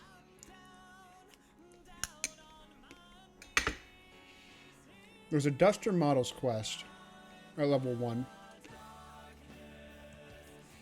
that is original, that requires you to kill dusters and turn something in. It requires a previous turn in.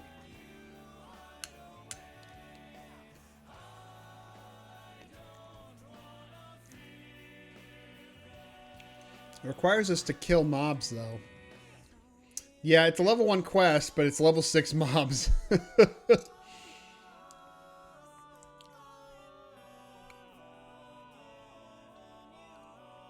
this is yeah, the quest, it allows you to do the quest even though you're not level 6, but they're level 6 mobs you'd have to kill.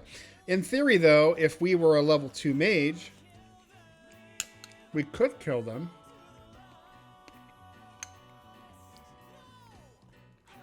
The quest reward for doing the quest is a bag, and it's a backpack. So it's actually worthwhile to do, just even not for the experience.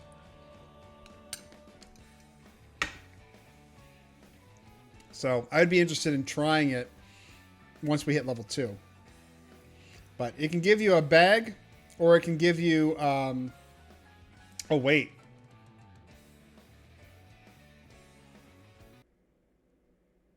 What? It gives you not only a bag, it's a 10-slot bag with a 10% weight reduction to it. Why have I never heard of this bag before? All right, well, this just hit the top of the list of interesting quests to do. I hope it gives you the bag every time. But it is lore. You only have one. And it requires you to do a previous quest chain, but I don't know if that's true or not. I'm wondering if you can just kill the 2 and just give him the scraps. He still gives you experience for it, so I'd be willing to try just killing it and getting the scraps, and then just trying to turn that in without having to do the previous quest. If it doesn't let me do it, then of course I'll do the previous quest. So that's interesting.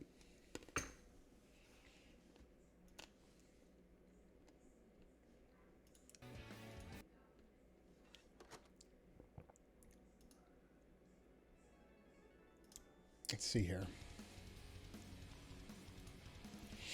So that's a good quest. Okay. The Regurgitonic, which almost sounds like Ipecac.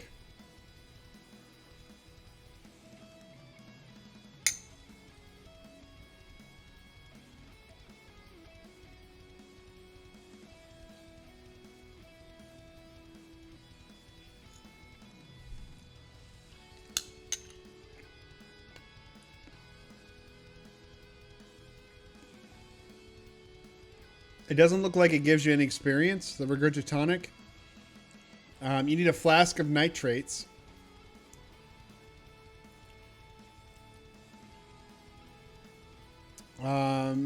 It's used for basically the enchanter quest for the colloidal fish. Oh, actually, no, it's the Stein of Magok quest. But yeah, it's a precursor to another one. And it also requires faction too. I don't know if the Duster models require faction. Hey, what's going on, Visser? We're doing. I'm doing quest research right now. I'm checking out the gnome quests, and there's actually some really interesting ones. Did you know there's a gnome quest that gets you a bag that's a 10-slot bag? Check this quest out, dude. Like, 100%. I did not know this quest existed. Right there. Yeah. The buddies for life, right, Johnny? Fucking right. Yeah, there is a quest for a bag that's a 10-slot bag. It's large, though. It's not giant. But I think most of the bags you have on you anyway are... Oh, shit. Most of the bags you have on you anyway are also large, yeah. So... But I never do that quest. I'm going to try that quest tonight on stream. But... I did not know that quest existed. It's a 10-slot bag. Like... And for a mage, you could probably do it at level 2. So that's a must-do.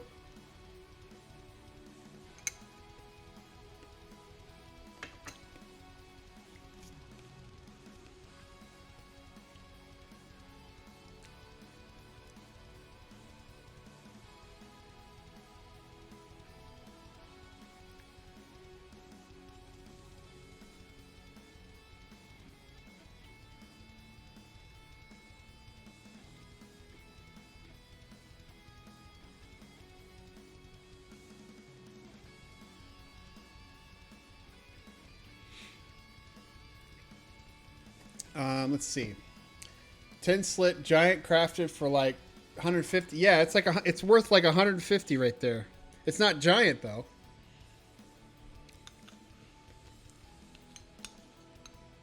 I'm looking at possibilities of things like if you were to join a new TLP, you know, what would be the path to success is basically what I'm looking at. Yeah, but a mage could theoretically get that bag at level 2.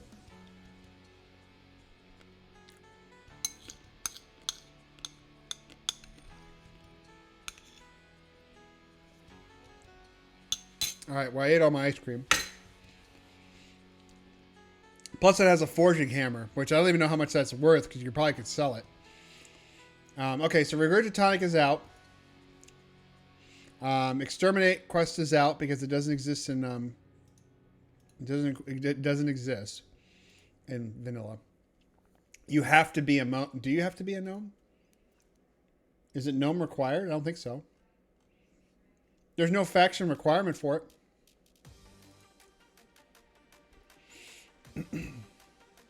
Yeah, I don't see a faction requirement. There's not even there's no faction required. This one requires you to be amiable with gem choppers.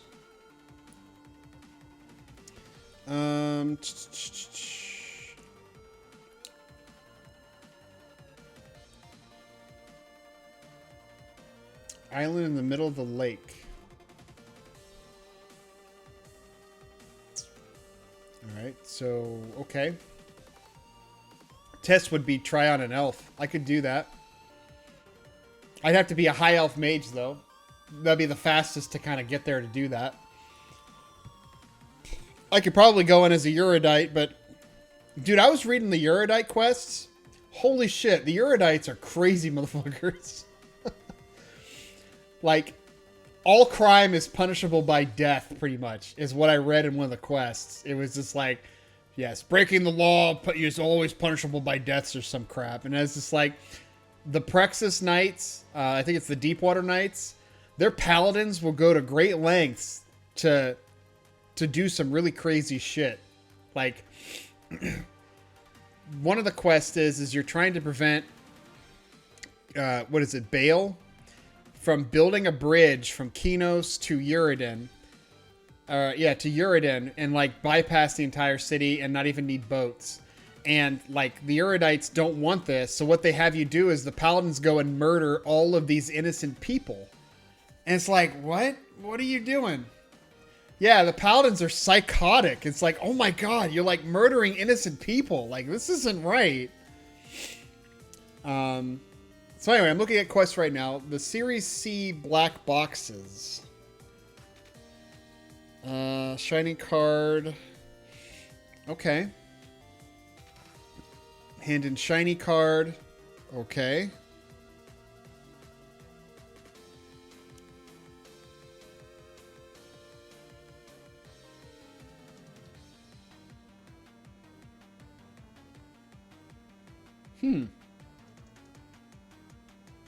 I wonder how much experience this shiny card thing is worth. Jogel Dubra. Yeah, Jogel Dubra, he's one of the guys you actually kill. That's interesting. Okay. This quest in particular is level 1, and it's basically talking and handing in key cards. Okay, we'll put that at the top of our list. So far, the gnomes have some really cool quests. I just don't know if they're worth anything. This one's wizard specific. No faction requirement, though. It's got an old write-up, though.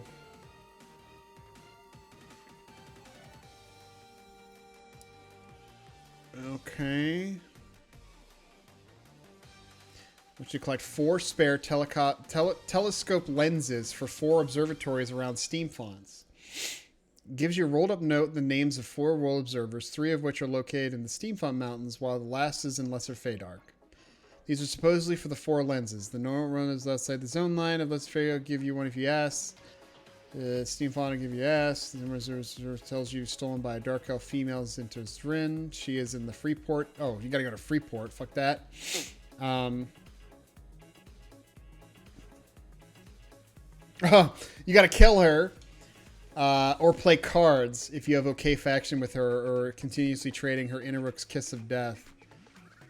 Oh, Innerrook's Kiss of Death. That's like 6 silver apiece. And then you only can hold one of them.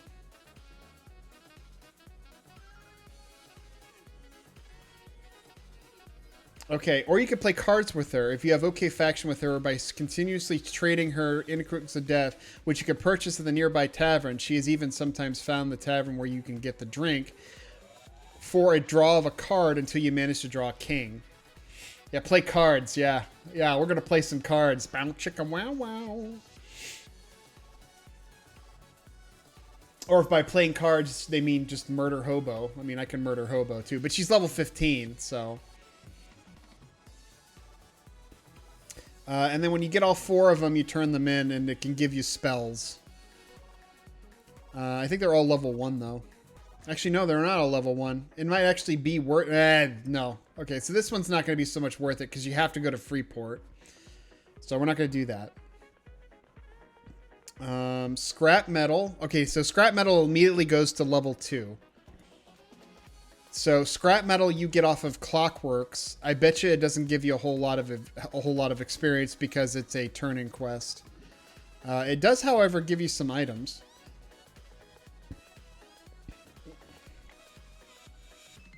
So for the level 1 quest, though, there's not a whole lot. The one I'm most interested in seeing is the Series C black boxes. So we got to figure this quest out, and to do so, we have to talk to specific NPCs that I have to find. All right, so we're looking for a specific NPC by this guy's name, the Warrior Guildmaster. Really? All right, so we're going to talk to the Warrior Guildmaster real quick.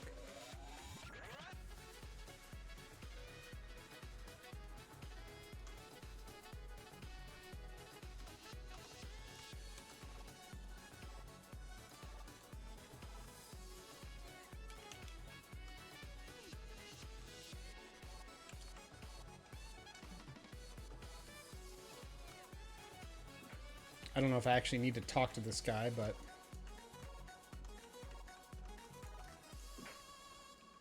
There he is.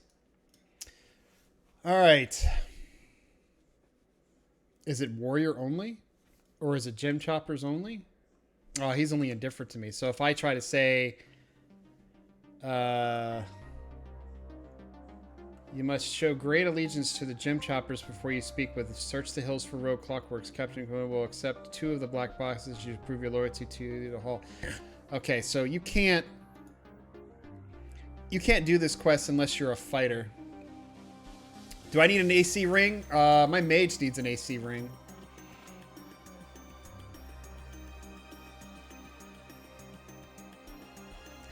Experienced fighter.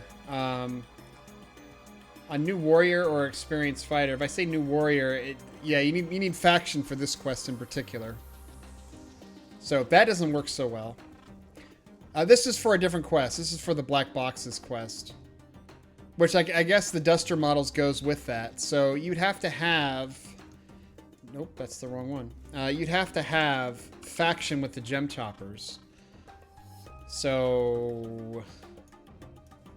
Gem choppers...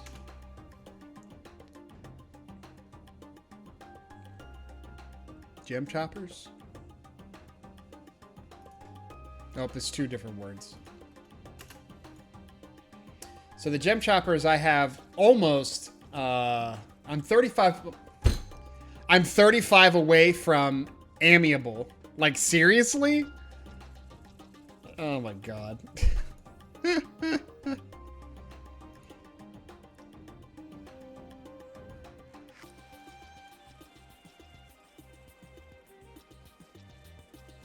35 away from amiable.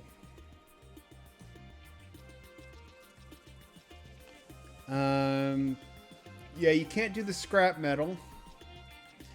You still have to kill stuff. So there's the quest that we want to do, the duster models, I mean, we can't do yet because we have to hit level 2.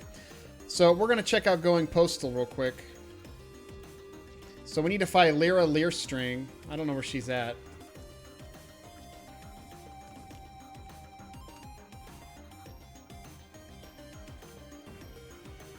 Yeah, these doors like really blend in.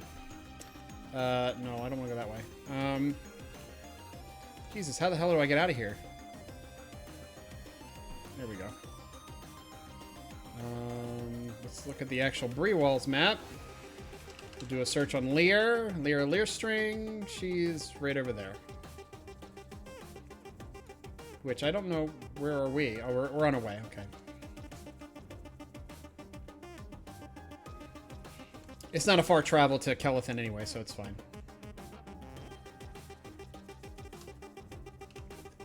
And then we will say Kelethan. Yes. So she will give us a piece of mail, and we will take that. And then... punch her in the face. Oh. Wait, we can't do that. The item is temporary. We can't do that. Son of a bitch. So now I have to go back in there and get the item again. Kobolds and Steam Font give gem, yes. But I think they only do one at a time, so that you'd have to kill 35 kobolds just to get the faction. I'm gonna go back in here real quick. Because I have to get the letter back. As you can see, I don't have the letter on me anymore.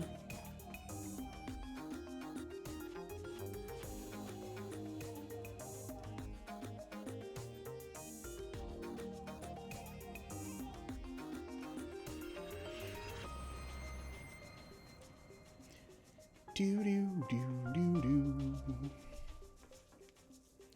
Do do do do do do.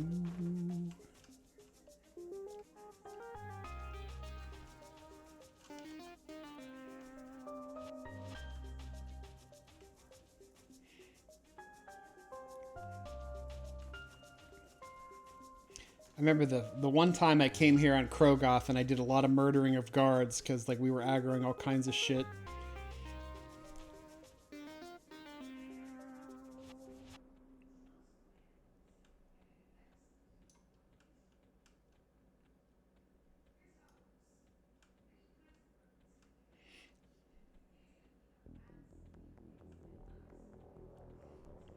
Luckily, though, as agnostic, I'm wondering if you actually chose a religion that aligned with the gem choppers. I don't know if the gem choppers actually have a alignment religion that would make it where you could just do the quest right off the bat.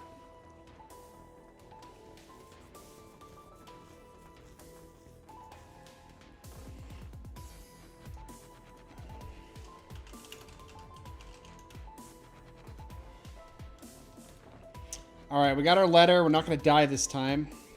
However, if we do run into something that ends up killing us on the way out, the way through Lesser Fate Arc or anything, we will lose the letter, and then we'll have to do this all over again.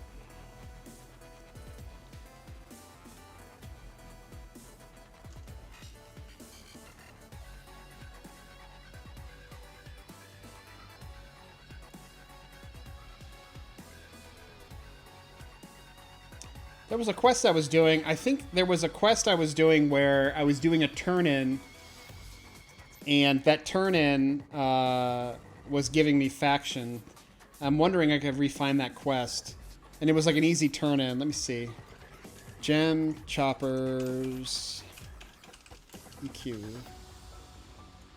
Alright, factions, quests that you raise your faction. Nope, nope, nope, nope, nope.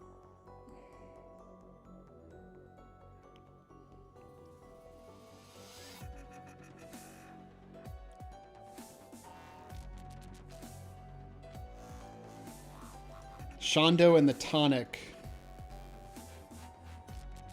Yeah, Shondo and the Tonic is the thing I'm thinking of. So Shondo and the Tonic is one where you could use a Eurodite to turn in a bunch of the beers, and they stack in stacks of 20, but this quest in particular gives like 10 per. So, I mean, you could get your gem choppers up really quick, but it's all the way over in Eurodite land, so there's no way a gnome's going to get there. Tiny skeletons. That's North Karana.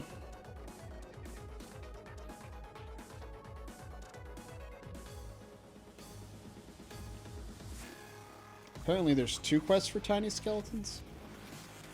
Oh, there's 2 different... Okay. There's 2 different turn-ins. Okay, that's not what I'm looking for. You were saying there was things you could kill, which I think is mostly just the kobolds. You kill aqua goblins too. The aqua goblins in Ocean of Tears that I was killing with my mage would get you the faction. Let me see.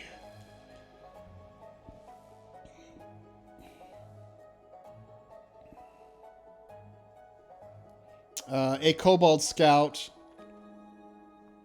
Yeah, so a Kobold Scout, or nope, just a Kobold Scout. It's the only thing in Steam, or in the Grickbar Kobolds. But what level is the Kobold Scout? He's level 3, maximum level 5. All right, let's continue our quest here real quick. But yeah, the only way I could foresee you actually building up your faction to do the quest would be unless they have an allied religion that goes with the faction, which they might. We'd have to test out every single religion just to see. Or you kill a bunch of kobolds, but the thing is like you're not doing the quest at level 1 at this point. You're doing it at level 2 or level 3 because you're having to grind out faction.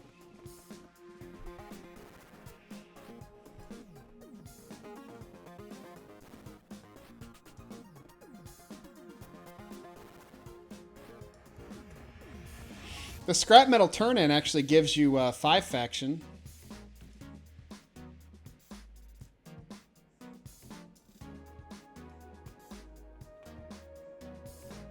Yeah, there's no quick way of getting the faction, though. There's no beer you can turn in. What is this?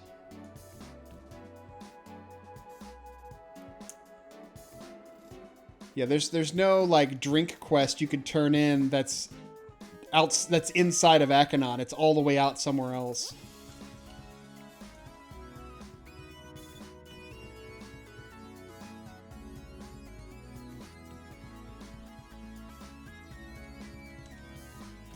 I was killing kobolds out in Eurodite land. So there was actually a place in Eurodite land that you could actually get some faction too. So...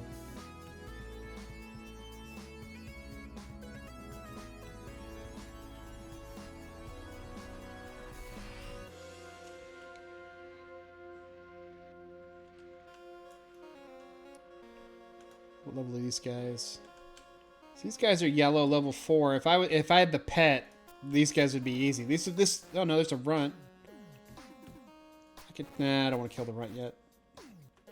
Runts aren't showing up in the list too, so unless it's not in any sort of specific order. Are these guys even aggro? No, they're all indifferent. They probably don't even have. They're probably not even social. There are some quests in Caladim that gives Gem Chopper, but I can't remember. It'd have to be something that was easily repeatable, like I could buy a bunch of wine or a bunch of stackable items and turn in 35 of them for 35 faction is what I would really need. But we're going to test and see how much money I actually make when I turn in this mail quest.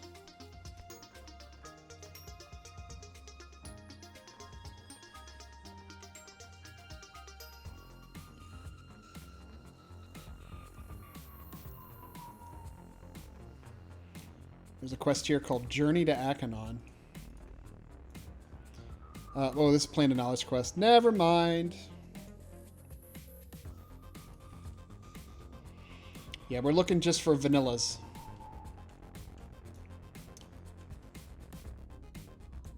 Yeah, I wish there was a way that we could easily just do a simple turn-in just to get all of the items that, or just a simple turn-in that didn't give us a whole lot of experience, that we could test and see how much experience it was worth at level 2.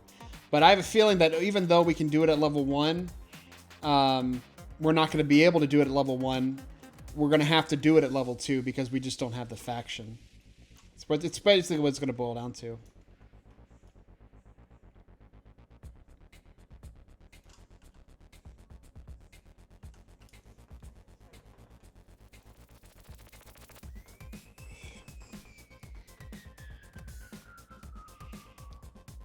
We're going to get the Uber Newbie bag, though. Yeah.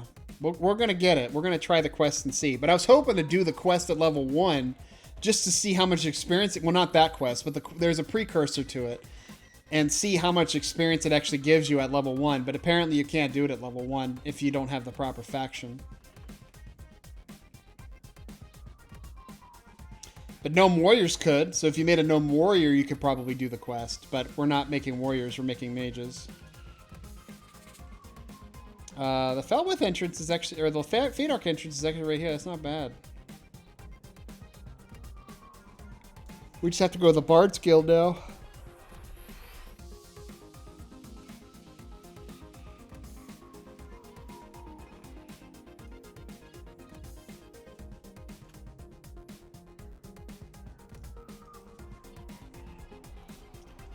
Yeah, by the end of stream today, I'm going to get this character to level 2, and I want to try and see if I can get that newbie bag.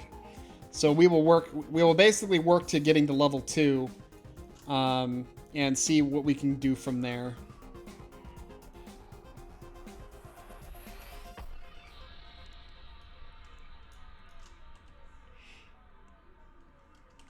That might be an Orc Pawn. Ooh, that's a Centurion. You better run! You better run, bitch! You're gonna die! Actually, the pathing here in Greater Fadark is so bad. Like, you could aggro something, and it would, like, not even ever reach you. What the hell is a Centurion doing out that way? Jeez.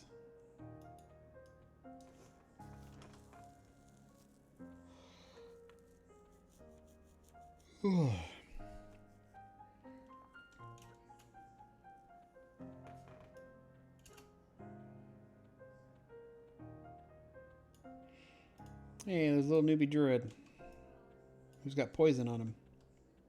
I don't know if he's a druid or not, actually. Nope, he's got temperance on him, though. No wonder he's not dying with that poison.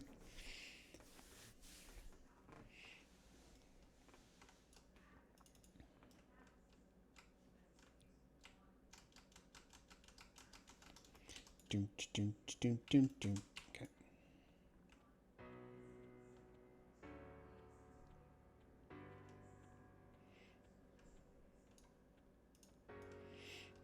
Yep, pretty much we just have to give this to her, and then the quest is complete. Or him, apparently. 9 gold. Holy shit. That's actually the most I've seen from that turn-in. Still only 14%. I mean, it's 14.8%, but 9 gold. That's like a little less than a platinum. Can I not hit you? There we go. Thank you. Please and thank you for murdering my face.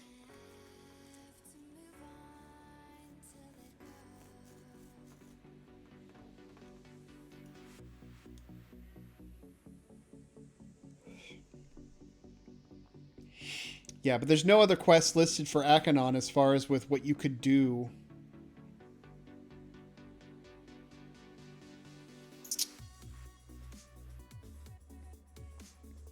Rusty black boxes is what he mentioned. It's about slaying rogue clockworks. It gets you 5. You'd only have to slay 7. Or no, wait, no. Oh my god, it's lore? Wait, how do you loot 2 boxes if it's lore? That's weird. Okay, so let's check this out real quick. So if you turn in 2 boxes to him, it'll give you, and it's off of the rogue. Okay, so this is a Cobalt here.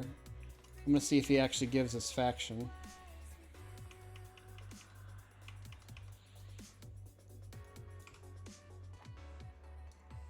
Also, attacking and casting is the way to go. Because you'll finish casting and then you'll immediately attack afterwards. So it's like double the damage for casting spells. Especially at level 1. Alright, any faction? No faction. Okay. Kind of sucks. So we need Rogue Clockworks.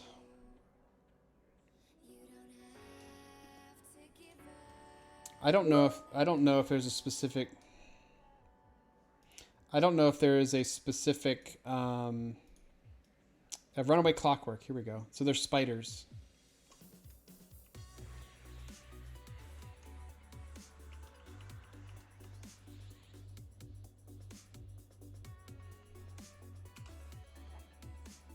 I'm wondering if the black box is like 100% drop though.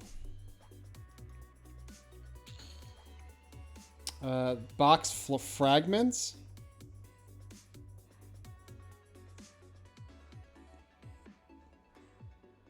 That's not a. Oh, that's a runaway. Okay, never mind. That's a runaway. What's a black box fragment for then? Black box fragment. This is for Red 5 Clockwork. After completing, okay. Okay, it's actually needed for another quest. That's needed for the bag quest. Okay, well, we'll keep that then.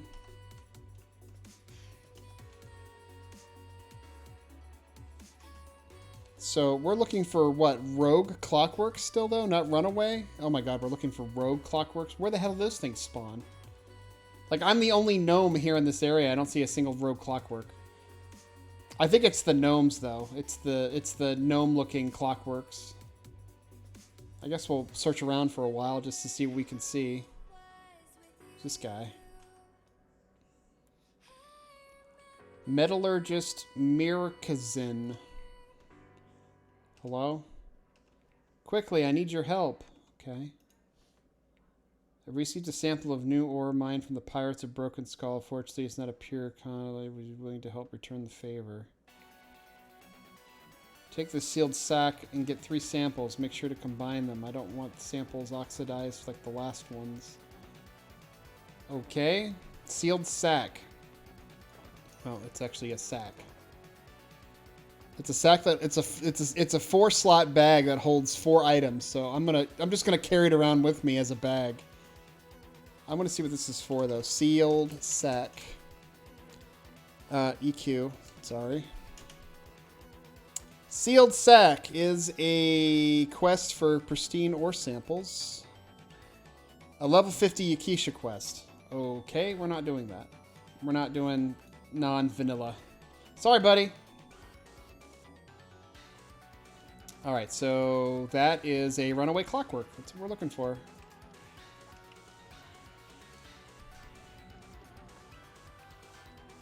Wow, he's okay. Is he beating my ass, or is it just me? He has a lot of hit points. Oh my god, how much damage am I doing to him? He just has a lot of hit points for a level 1.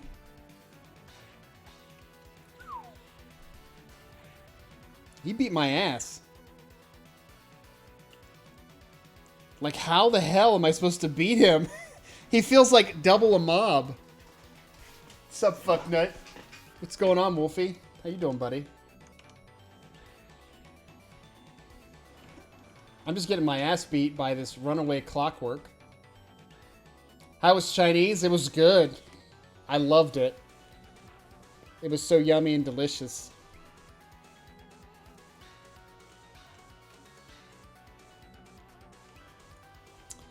So that level 1 had a ton of hit points. Yeah, it's takeout only. They have the whole buffet like rearranged, and like everything is sealed off, and the manager will serve you, and yeah, it was good though. It was still good. I was so happy. I was so happy to have Chinese. So those rogue clockworks are pretty heavy hitters. He's at full health again. Can I hit him from here and just get like a myriad of casts on him? Yeah, he's definitely 3 damage was 2%.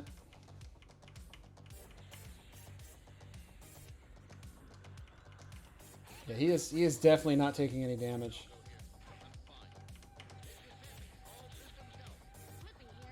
Dude, that's way too soon.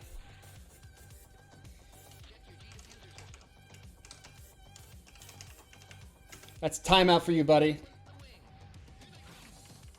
I don't want any of that discussion in this stream. That stays out. Do not mention that name in here. We're not talking about any of that shit in here.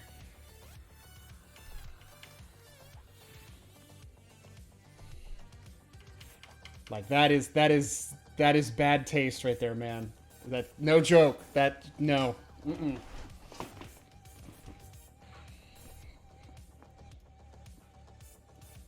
I mean, I know Wolfie in real life, and I know he's just kidding, but, like, honestly, like, this is not the forum to do that in. Like, I'd probably laugh out loud, like, in person, but when I'm streaming, man, you keep that shit out of here. I do not want that in here.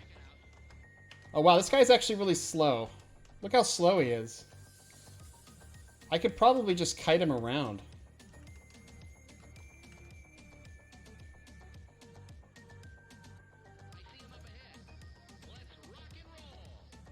Is that really what this is designed to be? Is just me cutting him around? I don't know if that's going to work because he's probably going to out-regen me. Like, I'll hit him with a spell. Maybe I can just run around like this and just wait for it to regen.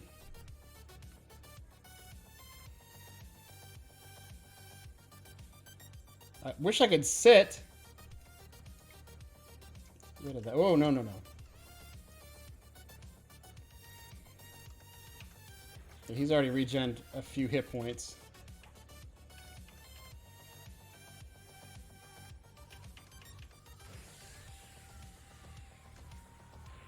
Ow. Jesus. How did I get him as far down that he is right now?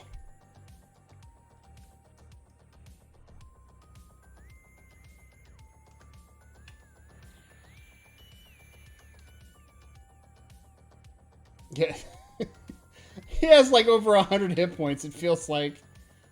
There's like no way I could kill this guy solo. I don't even know why his hit points are so high. What is he, con?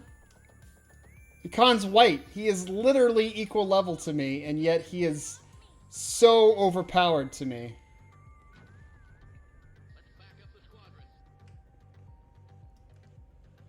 And he's like hitting me for how much? 7 damage, 8 damage. This guy is underconned.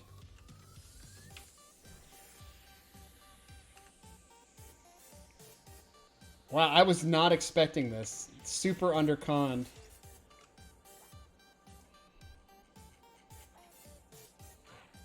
Like, oh my god. 9, 8, 12. Oh my god, he just hits too hard. Oh my god, that's just insane. How the hell are you supposed to fight those? I don't get it.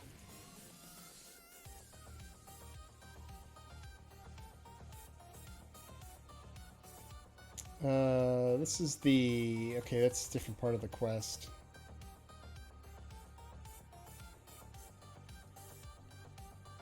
So you can't... there's no way you could kill those guys at level... Yeah, that's super undercut. Dude, they have like 100 hit points.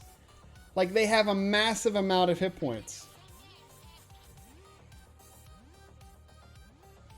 2 dropped and 2 kills. Runaway clockworks between Akanon entrance and the mill. Oh, that's something else. That's the fragment.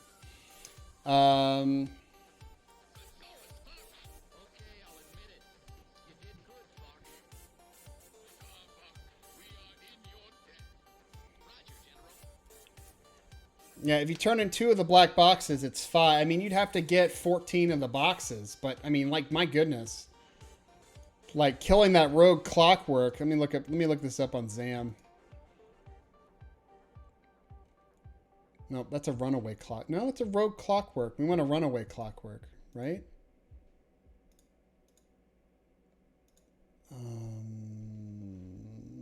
Yeah, we want a rogue clockwork.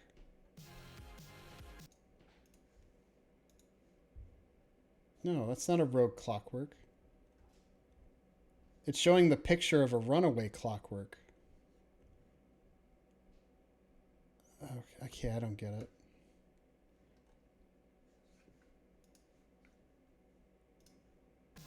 But yeah, it was like ridiculously underconned.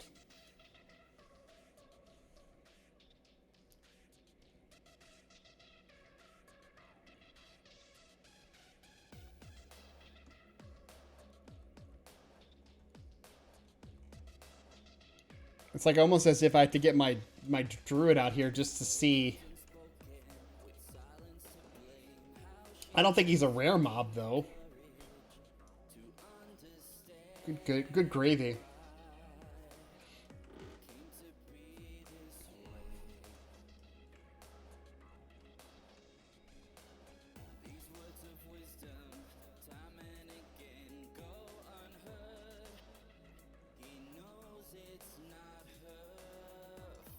There he is there.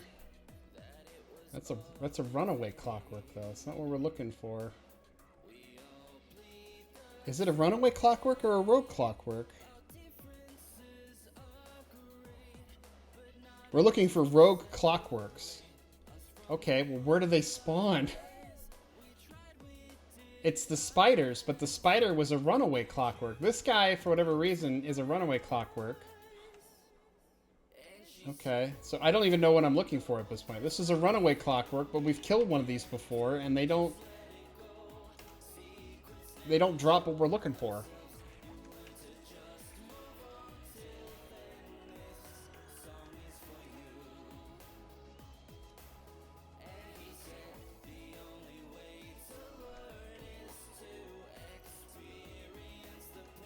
I don't think we can have multiples of these.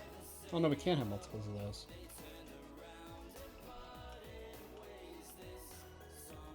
That's a real spiderling.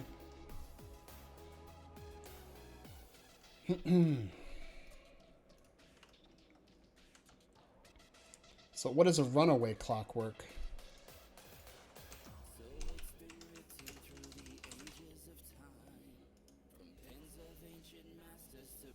Runaway clockwork.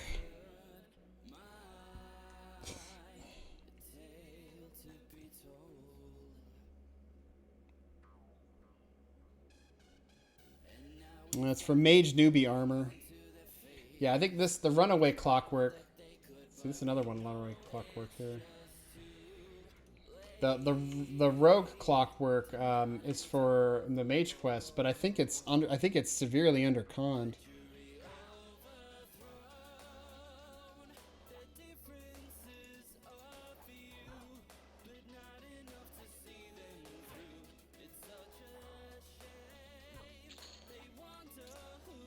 They're all dropping black box fragments. Okay.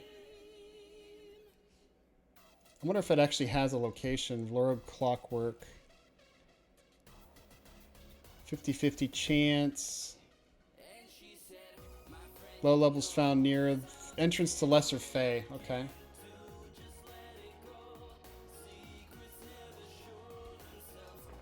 So if we head towards Lesser Fey then. If they're near the entrance to Lesser Fey, I'm wondering if they're going to be anything like the gnome we tried to fight. Or hopefully they're just like regular mobs. They're not going to try and wreck our faces. They might be level 2 though. It's saying in here they're level 2. Yeah, by the time every kill is giving us like 5%, so...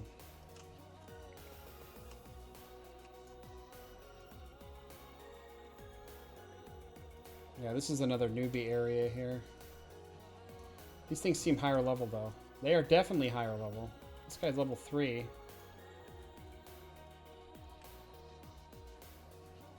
Everything's indifferent here, though. Okay, here we go. A yellow recluse, which we definitely don't want. That's dubious. A rogue clockwork.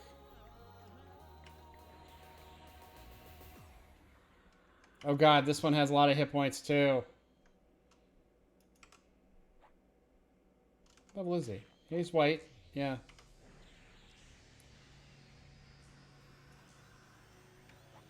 Yeah, all this stuff just has a stupid amount of hit points. The rogue clockworks are really underconned right now. There has to be a reason why. Like, look at that. It's ripping through my hit points. Like, even if I had the level 3 pet, my level 5 pet would have a struggle with that. Yeah, it's a level 1 mob that rips your face. That's insane. What's this thing? A cargo clockwork, level 30. Just kind of chilling here, huh? Kind of cool looking, though, if you ask me.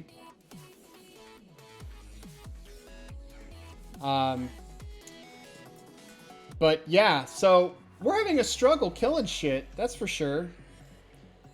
So I'm gonna go get the letter quest a couple times, I think. 14 experience a pop. Sounds about right.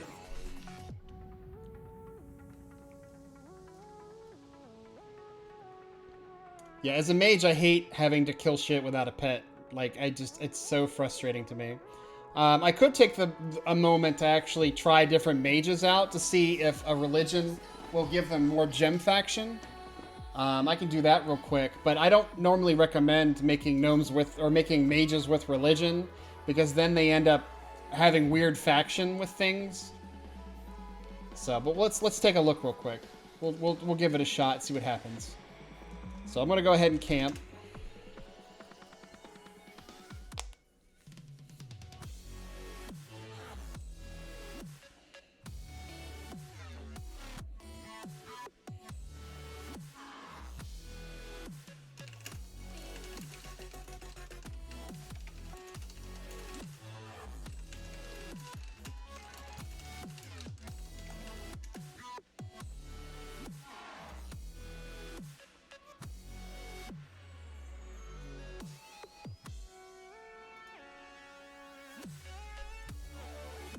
Alright, so that was agnostic.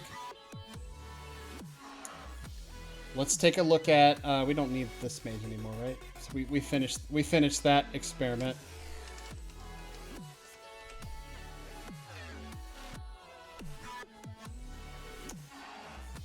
Oh my god, I have so many mages right now.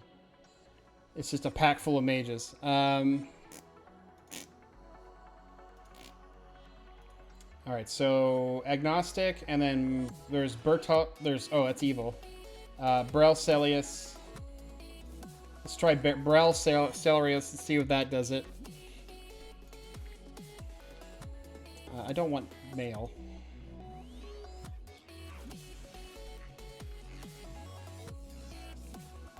Cranial. All right. I think the Bertoxial, I don't think that's going to get you faction with the Gem Choppers unless they're evil. But they might be just non-religious. So there could be a potential chance that Gem Choppers just don't have a religion. The Iskars need more hugs. I need more hugs. I like hugs. Alright, so we'll go ahead and check the faction. Now we will go ahead and type in Gem. And we're amiable as Bertoxilus. That's perfect. So we can do the quest if we are... not Bertoxilus, if we're Brels. So since we're Brels, let's go ahead and do this real quick. So right off the bat, we can do this quest now. So that makes me happy. So what is the quest that we need to do now? So first we have to go get a shiny card from the warrior. And I just fell to my death. Come on, you can stand up. Get out of the purple. You can do it. You can regen it. 0 hit points. Exactly 0 hit points. You can do it. There we go. Okay, she's back up again. Fucking fell to her death. Alright, so warrior guilds this way.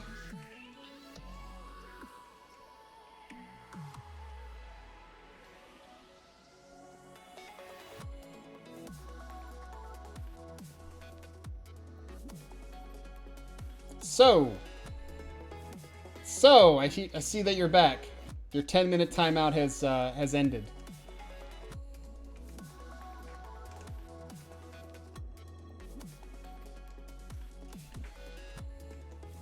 We gotta go this way.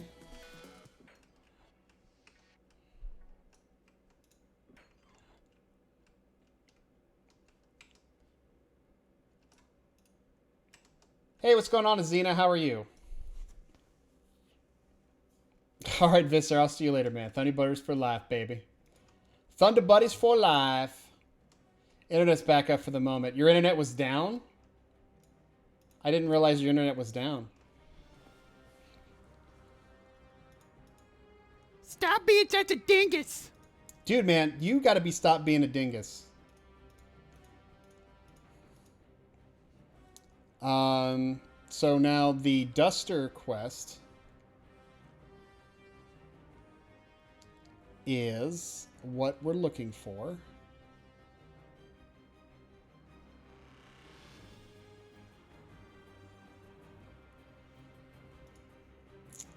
Okay, we gotta get a shiny card from him. So we're gonna say hail, and then we're gonna say new warrior. It gives us a shiny card. That's what we want. Azine, I didn't realize your internet was down though. I thought you guys were doing okay. Plus, you didn't get me Chinese, dude. I told you you could come out to get Chinese, but you didn't come out, so I don't tell you. I'm not driving all the way to your house to give you Chinese, man. I'm not a delivery service. All right, we got this. We got to find Clockwork 12C on the island in the middle of the lake. I'm assuming this lake. This lake? I could probably search for it, actually. I could probably just look up 12C. Nope. Damn it.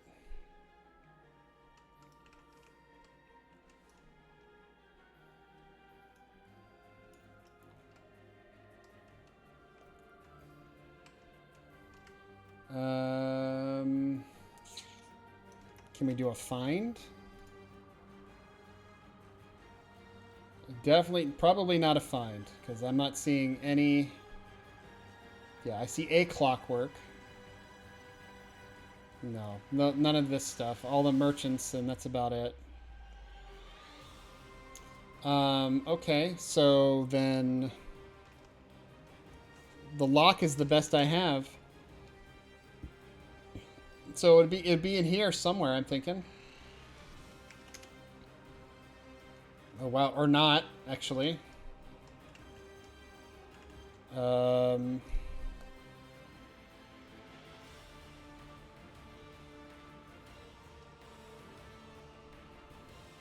Is it in the palace? It might be in the palace. Oh, jeez. Can I just not bypass this? Here we go.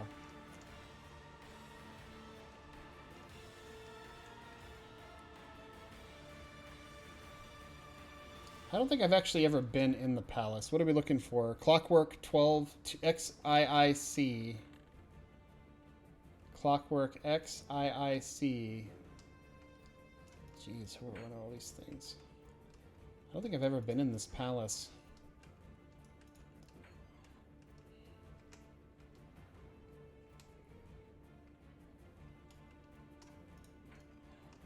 Wait.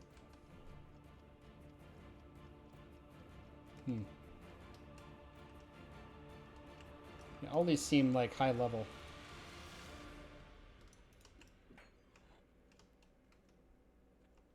It's just a bunch of mechanics. This is a palace. Where's the king? It's just a bunch of doors. It's a bunch of doors and mechanics. Jesus. And it's only like singular direction. It's like a maze. Watchman Duel. I don't care about you. Bunch of mechanics. King Achenon. Oh, I forgot he was a robot. That's weird. I don't remember that.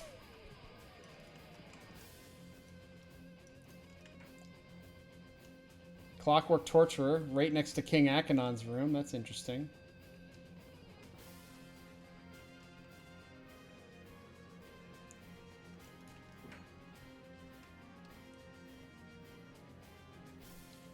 Alright, so he's not in the palace. It doesn't look like it anyway. This all goes into the research, though, because I've never done this quest before. And, alright, so we're out of the palace. It says in the island, the lake in the middle of the island.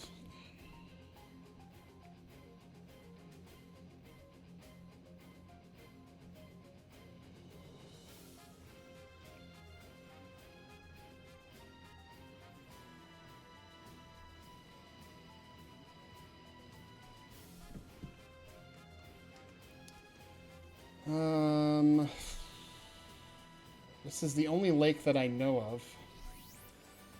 Unless he means this lake. I guess we could take a peek. I'll make you a yellow lake. I hope not. I don't need a yellow lake. Even though my robes may be yellow and pea-stained. XIIC. Okay, just making sure.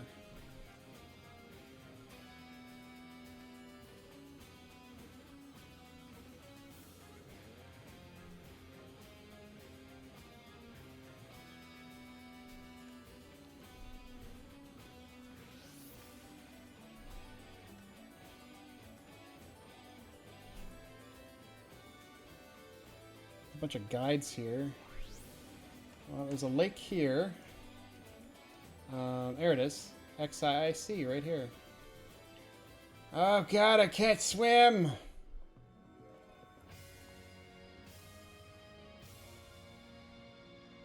Alright, so this is the first part. Is this repeatable? It is repeatable. I don't know if it's going to be worth any experience, but we're going to find out. That's for sure. Alright, so our experience is at 0. We have the card. We trade the card. It didn't give us any experience whatsoever. So the experience for this was removed. So I have a feeling that all the experience is removed, but I guess we'll find out here. Okay, so that's turned in. And then we got to go back to the stupid gnome warrior guy again.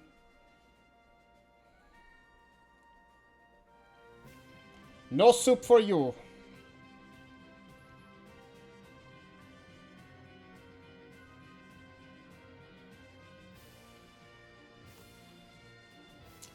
Okay.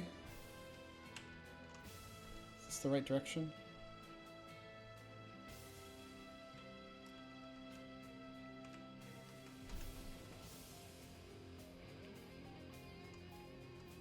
And we're going up this way. That kind of defeats the purpose if it's not worth any experience, but I still want to get the bag, so I'm going to see how it looks when you get the bag. But I think I have to be level 2 to do the bag stuff. Man, I was really hoping it was worth experience, because then this would be actually worthwhile of doing and probably repeating. Alright, so we have to go back to him and get another key card. This is kind of annoying.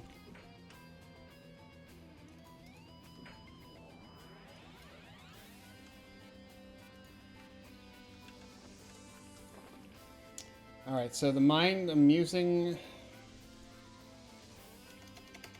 So he said the...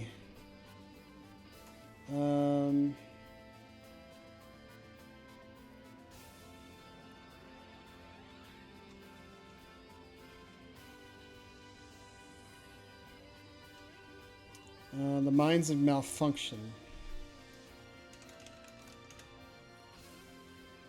Yeah, that doesn't tell me anything.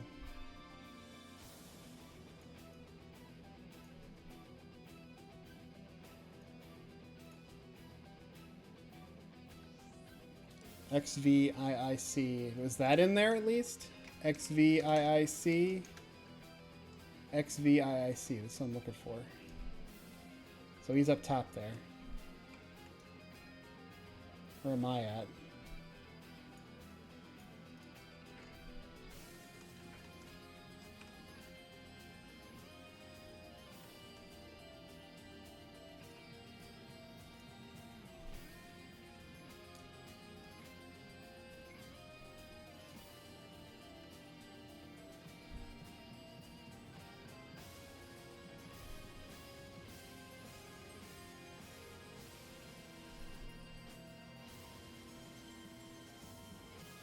Maybe one of these will turn in and actually give me experience, but we'll see.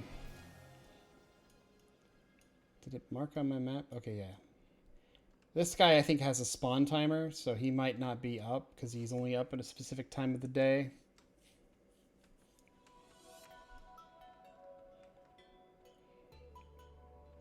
Okay, we're looking for XVIIC. I don't want to drop down because I know I'll die. Nope, that's not him. Is he not up? He doesn't look like he's up. Unless he's inside.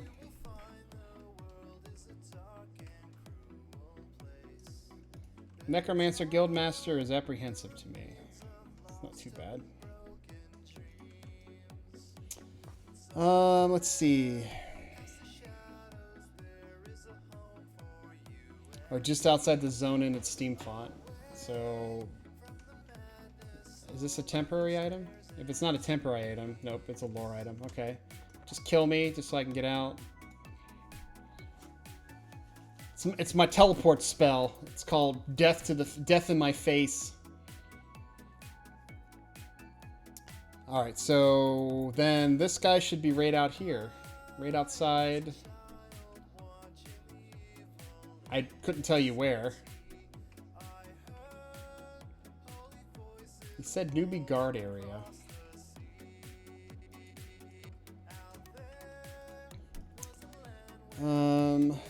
Just sets him up between he's the Newbie area guard, or just inside the zone in from Steam font.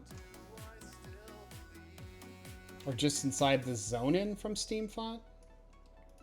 Is that what I'm looking for? No, it's not what I'm looking for. This quest is a little annoying. So if I zone in then from Steam font, or the zone in to Steam font? From Steam font. Okay.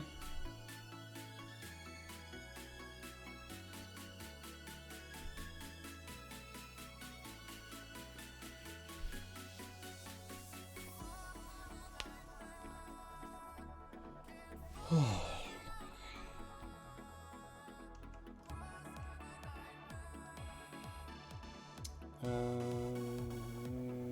of these guys.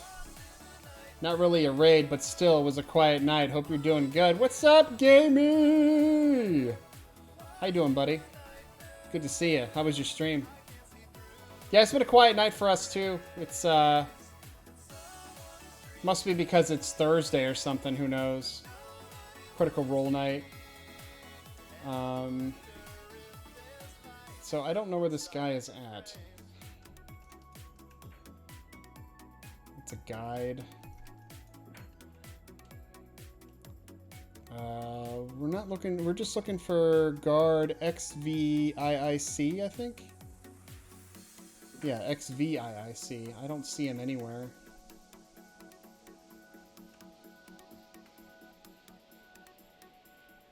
Yeah, it's not, ooh, here he is. Yep, XVIIC. Here you go. Here's your key card. Still no experience. You're not interested in Sea of Thieves, right? It looks like a fun game, but I'm not really interested in dedicating time to it right now. I've got my other projects I'm working on. But, I mean, it's fun watching you play it, but I don't think I could dedicate the time to actually playing it myself. I believe I was alone in my stream for the last hour. Oh, that's sad. We could have played together. We probably could have. If the game was free, maybe I'll download it and just have it on my system. But, you know, I have Phantasy Star Online. I've got Final Fantasy 11. I've got EverQuest. I'm just all over the place right now. So, if you got Xbox Gold, it's included. I don't have even an Xbox. So I need another card. Thanks, buddy. Or whatever the Xbox thingy's called. I think it's Xbox Gold. Xbox Live Gold. So, but I'm assuming you're getting ready for bed. We've got 2 more of these to go. So XXVIC in the palace near Akonon's room. Jesus, I was just in there. Okay. XXVIC. We're doing quests right now. I'm doing some quest research, and there were some interesting quests that I saw for the gnomes, but it's very disappointing. The quest I'm actually working on right now, I was expecting to get experience for. I'm not getting any experience for it, so kind of a disappointment. I'm going the wrong way, like completely. But we've been doing a lot of research on some of the earlier quests for EverQuest players for like level 1 in vanilla, so technically yes, but at the full moon tomorrow, and I've been sleeping bad for the last 3 days already for some reason. Normally I can't sleep on full moon nights, but all others are fine. Why full moon nights? Is it because of the light? Just wear a mask. Like the light can't penetrate the mask, so maybe you're a werewolf in disguise. Maybe just maybe you don't sleep. Maybe you don't actually sleep, and what's happening is you actually end up going out at night and go on a rampage, and you start murdering people. I don't know. Can I get in this palace, please? Oh my god, this is stupid. Yes, werewolf in disguise. There we go. Alright. General supplies, baking supplies. I don't want any of this stuff. I just want to... Okay, so that does take you in. But this isn't the palace, though. The palace is over here. Yeah, it's becoming a very bad adventure, though, for the gnomes. Like, I thought the gnomes actually had some potential for some good quests. The only good quest I'm seeing so far is that there is a bag that you can get that's actually really nice. We're looking for XXVIC. Okay, XXVIC.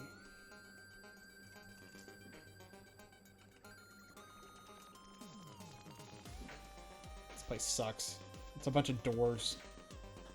Said he was near Akinon's room, so let's start heading towards Akinon's room.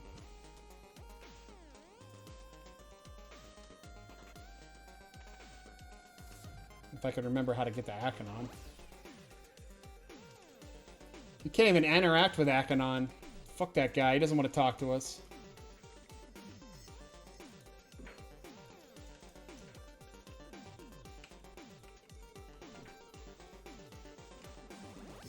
It's just a parade of doors. Oh my god, did I just go through a dead end of just doors here? Jesus. I'm putting the height filter on. Fuck this. There we go. Alright, Akinon's right here. This is this highest level pet here. It said it's near Akinon's room, so I'm just looking around in Akinon's room now. That's the torturer, so it's definitely not down here. So, Royal Clerk Paulthin. You say anything? Nope.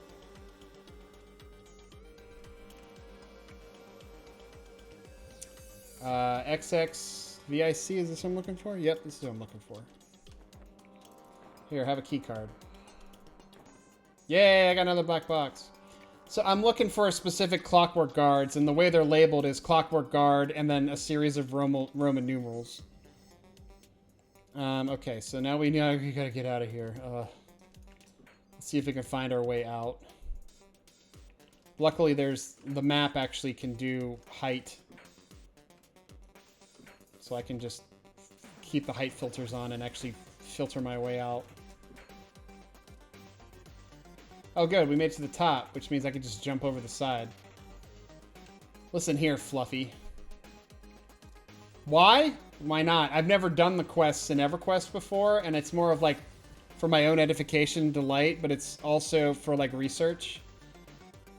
I'm researching my way into figuring out kind of like the best way to play EverQuest when you first start on a server. I like playing mages. So like I can imagine myself anytime I play on a TLP server, I make a mage. Because I have to make money. Because money is important in EverQuest. So if you find a way to make money quickly, it's kind of a cool way of having fun. I need a new card.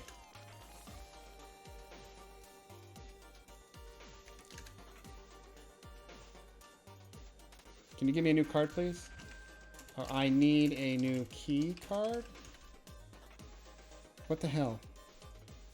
I need another key card. I need another key card. It's all one word, really? Alright. You never did quest? I never did like the newbie quest or the level 1 quests.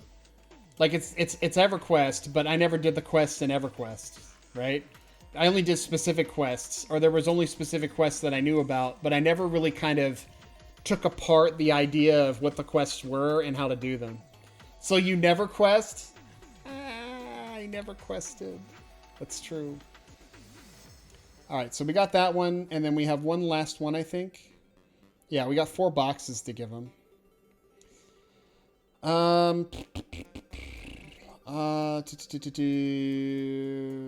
Wandering around the mines near the tunnels. The mines malfunction. Paddle wheel. Okay. XXVIIC. So this is the last box we have to get.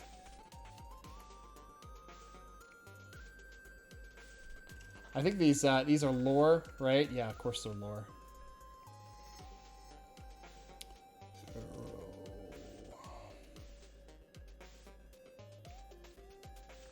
XXVIIC. This last one roams, apparently, so now I have to kind of go between its roaming points.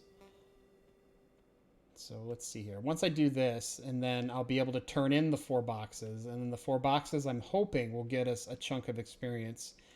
But we're spending a lot of time, like if we knew even where the location of these things were, we're still spending a lot of time running back and forth between the areas just to get a key card, and then you got to run back and turn it in. You got to run back and get a key card and run back and turn it in. I see a moving clockwork over here. Okay. That's our clockwork. That's what we're looking for.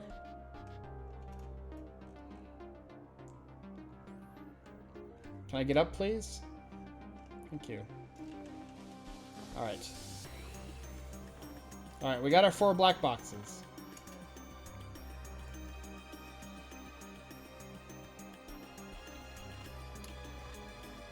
Alright, so now we're going to go turn these 4 black boxes in, and then he's going to give us a combined black box that we have to take to a gnome out in Stefan. So now we're going to pay attention to see if it's actually going to give us experience at this point, because it has not been giving us any experience for all the other ones.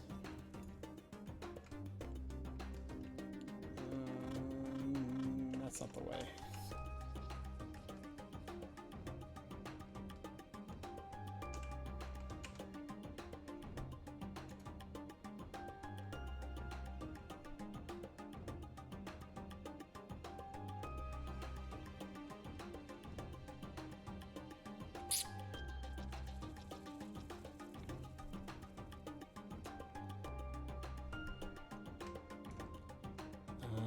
Alright, and we gotta go around here. And then we gotta give him the 4 black boxes.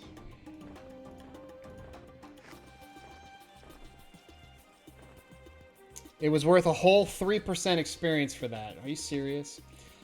Alright, as a temporary, if it's not temporary, I'm just gonna get myself killed by a guard, so. Actually, I could probably grab a letter at this point. So the letter is up this way. We'll have to still run out, though, but I'll grab a letter and then go turn this in. Continue my path to Kelithin, turn the letter in. So we'll say Kelithin. We got our letter to deliver, so then we can head back. I'm sure you could probably do the black boxes in any specific order. So you could probably start at the top with the guy roaming, and then check to see if the other thing has spawned. And if the other thing hasn't spawned, then you could go in and just systematically work your way down until you get to the last one, which is at the entrance. But you have to keep going back to the Warriors Guild just to do it, so it's kind of annoying.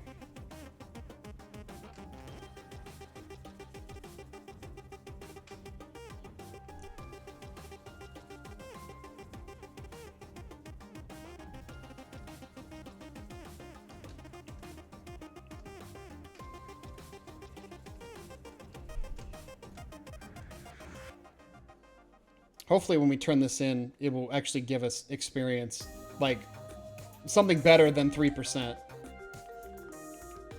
Yeah, if they gave us like 25%, that would be nice. We just have to find out where this little douche nozzle is.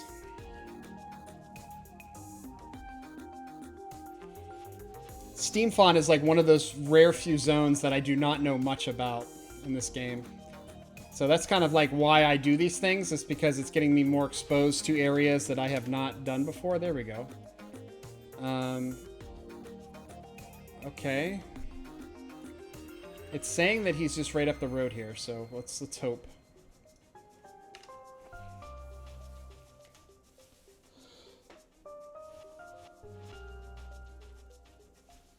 He might have 2 spawn points, though. That'd be a little annoying.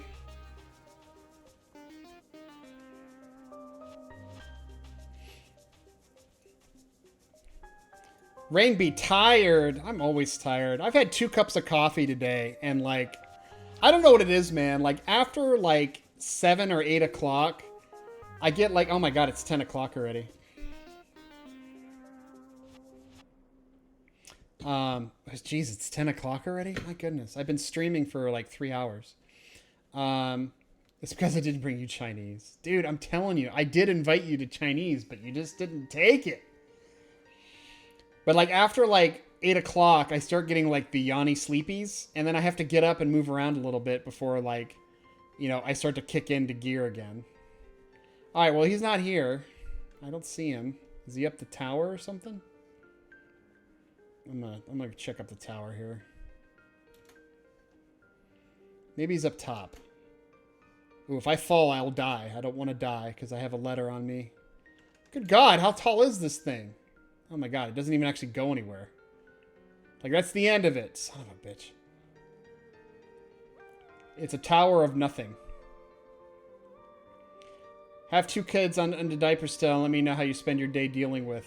I don't have kids. I don't care. I'll yawn all I want, baby. I'll yawn all I want. I don't care. All right, well, they had 2 of these in here, so let me check the other one. The other one is just right on the other side. So I guess he moves. That was the thing with Quanos, is Kinos, it had NPCs that moved around. It was a little annoying. All right, here he is. This guy right here. What level is this pet? 35. What level is he? 34. Jesus. All right, so we give him the boxes then. Experience? 0.1 experience. Are you serious? Ugh. That is so bad. So not worth doing. All right, so he has, he's given us a daily log.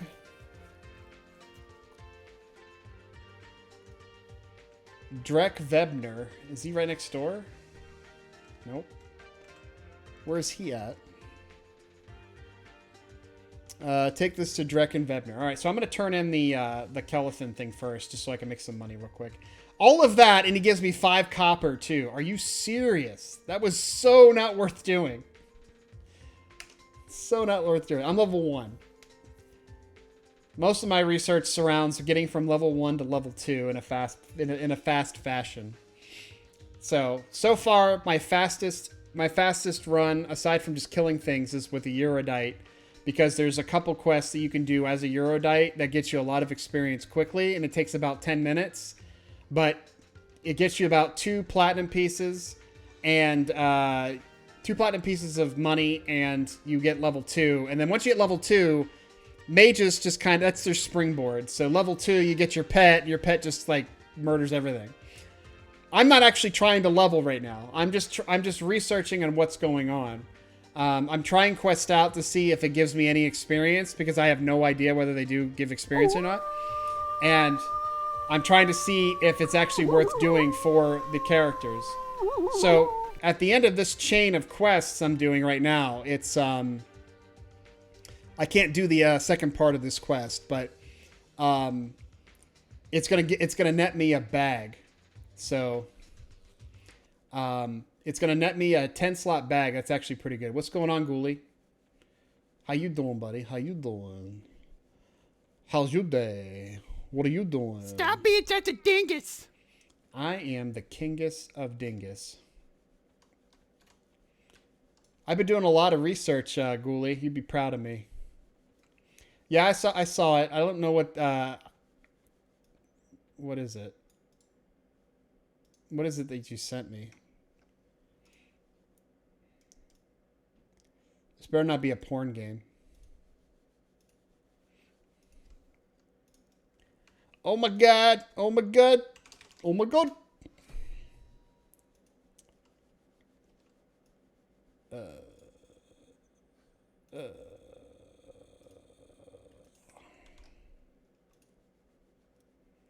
Tharsis. What is Tharsis? What is Tharsis, though? I don't want to install. Oh, it's only 427.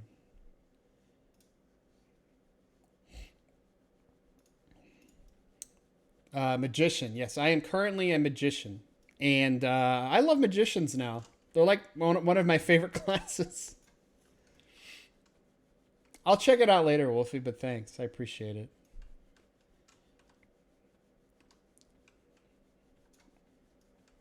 Wolf me, you bastard. You damn bastard. Ghoulie, we're doing research on quests right now. I'm trying to figure out what level 1 quests you can do to level up really quick. I've actually got a character on Aerodune, which is a new TLP that's right in vanilla. So they have no expansions out currently. And I was testing out my know-how with a Dark Elf Mage, and it went pretty well. I so far I'm level 8 on the character, and it has 50 platinum already. So I've already made a bunch of stuff, and Level 1 quests for what general stuff or class-based stuff? Most of it is general. It's per race, though. So, I know that most of the areas have cleric and paladin quests. So, you'd have to be a specific religion to do those. I've been mostly focusing on, you know, getting a mage to level 2, because level 2 mage is when they get their pet. And then once you get your pet, you just basically launch off like a springboard into soloing up to like level 12. So, because the pets you get at level 2 is a level 5 pet, and then the pet you get at level 6 is a level 9 pet, and the pet you get at level 10 is a level 12 pet. I mean, the pet is always more powerful than you, and it makes it so easy to solo. Like, it's so ridiculous how easy it is to solo with a mage. So, once you get... Please don't kill me. Please don't aggro on me. Once you get to, I think it's like level 16. It might be 14. Once you're level 14, then you're pretty much, your pet starts to become equal con, or it starts to become blue to you. So you're no longer out-leveled by your pet. So it's basically you're stuck now having to kill equal con mobs. So what's the highest level right now? The highest level in live, which is the main servers, the ones that are currently running the latest expansion, which I think there's like 26 expansions now, is level 115. I don't play on live. I play on TLP, which stands for Time Lock Progression Servers. I'm currently playing on a TLP called Mangler that has only about 5 expansions released, and the top level currently is level 65. Another server that I started a character on, which is Eridoon, is a new TLP that released just a couple weeks ago. Its top level is level 50. It hasn't released any expansions yet, so it's basically the new player experience as it stands right now, with the quality of life of the maps and stuff, and being able to spend chrono and buy chrono and stuff. So, but on Mangler, my main server, level 65 is the top level for another 2-3 months. And then I'll become level 70. So we're going to go ahead and turn this quest in. And I don't want to run back, so I'm going to go ahead and just punch this guy in the face and respawn back in Steve Font. So, that quest in particular that I just did is like one of the primary quests of the Postmaster. And the Postmaster runs for most good races and neutral races and some evil races. This netted me 9 gold for doing that turn in and about 16% experience. So, well, it's 14.9 experience. So it was pretty good. So how long for you to get to level 65 on this character? It will probably never happen because I'm only using this character as like research. But it took my mage probably, I want to say like 3 weeks to get to 65. It could take a little bit if you know where to hunt. I normally only hunt though, or like make new characters when it's like an EXP weekend. So like experience is doubled. That's the only time I really try to level and make new characters. Other than that, like I don't really try. So it could take up to 3 weeks to 4 weeks, especially if you know where you're going. And that's like playing every day, by the way. That's not like once a week. So there's a lot of effort involved in actually trying to level characters. But my mage in particular, who is level 8 on Eridoon, is already level 8, and she's only been played for like 6 hours. So I have to turn this quest in.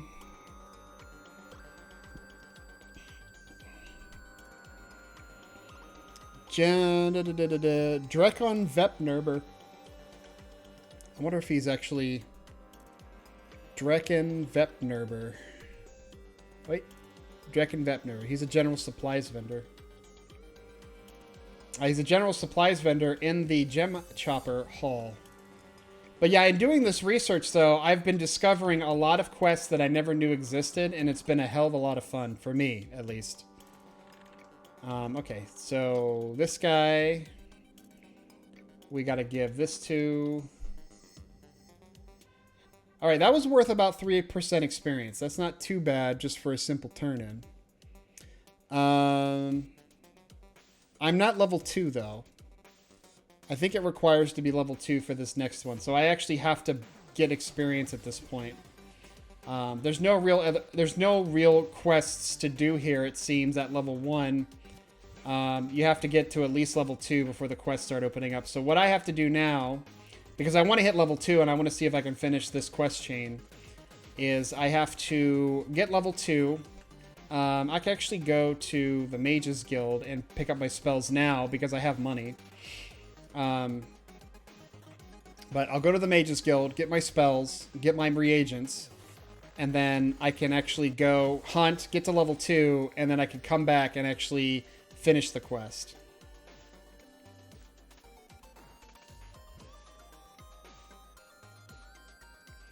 But yeah, that shot of money from the that quest that we just did, it's kind of a nice way of getting a lot of money quickly, just so you can buy your spells, because you have to buy your spells in this game. So, all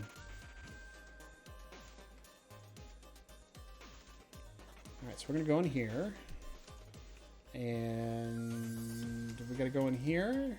This guy. They're in reverse fashion. This is, yep. We want element akin water. We want burn, or we want air and burn. And then we need to get, that's the higher level ones. We need to see the magician's supplies. There's got to be a magician's supply here somewhere. Supplies, here we go. So magician's supplies has the malachite. So I'm just gonna buy a bunch of malachite. 6 is enough. Okay. And then we just need to find a guard so we can punch them in the face and they can kill us. Falling off of here is not going to kill me, so I need to find somebody else to murder me. I need to done get murdered in the face. Oh, she can murder us. Yay. Would be cool if you let you play as one of those clockwork gnomes. I know, right? World of Warcraft actually allows you to play as a clockwork gnome now, which, I mean, is kind of cool. But, like, it would have been cool if you could play as a clockwork gnome in this game. Now, you can get, like, illusions and stuff to make yourself look like a clockwork gnome, or at least look like you're on a clockwork machine. But it's not the same. Like, I would honestly want to look like a clockwork gnome like King Achenon. Which, by the way, King Achenon is a clockwork gnome. Kind of strange, right? Like, your king is a machine. It does not make sense. All right, we need to... I tried to kill these runaway gnomes, and they are severely underconned. So, we're going to go with just murdering. I'm a machine. I'm a leveling machine. I've only gotten level 2 like 15 times already. All right. A lot of these items are actually quest items. You can turn them in for various reagents and Quanos. It's all on Kinos that you can turn those in. So everything comes up as a quest item, pretty much, especially if it can be turned into something. But we're not looking at Kinos quest right now. We're looking at the gnome quests, so...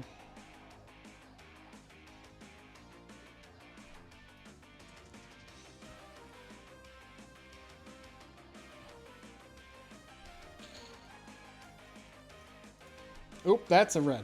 I don't want to fight him.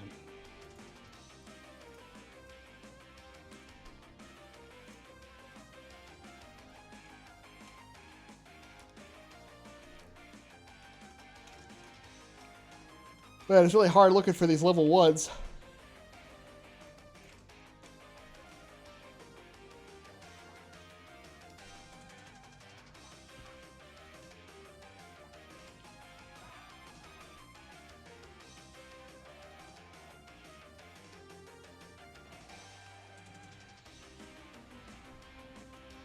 Ooh, I like the runts. They run away.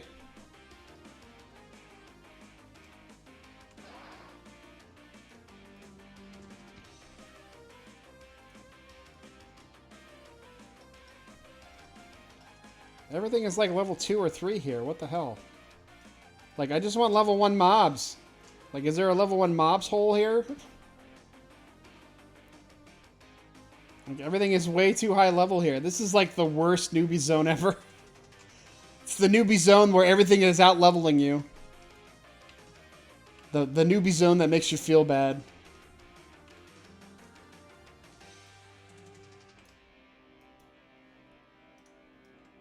I leveled here with my wizard years ago. Yeah. I believe it. This is basically Akanon. It's in Steam font.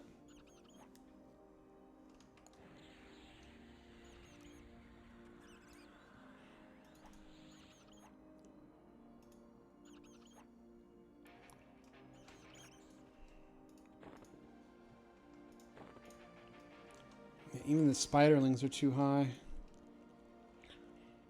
The newbie zone where you learn how to properly get wrecked. Pretty much. Everything is too high level. Everything is like level 3. Level 2, level 4. Oh, look at a gnome skeleton. Perfect.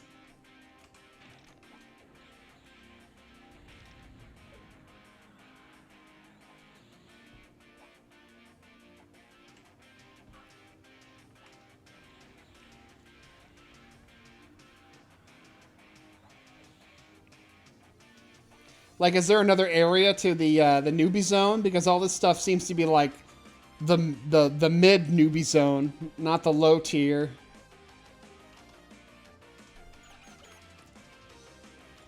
Like, it's nothing like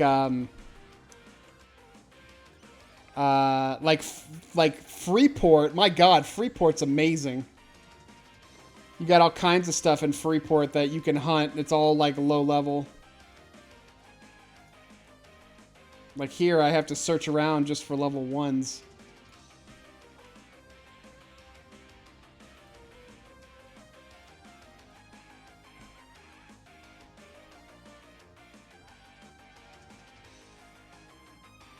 Can you hit this, please? Thank you.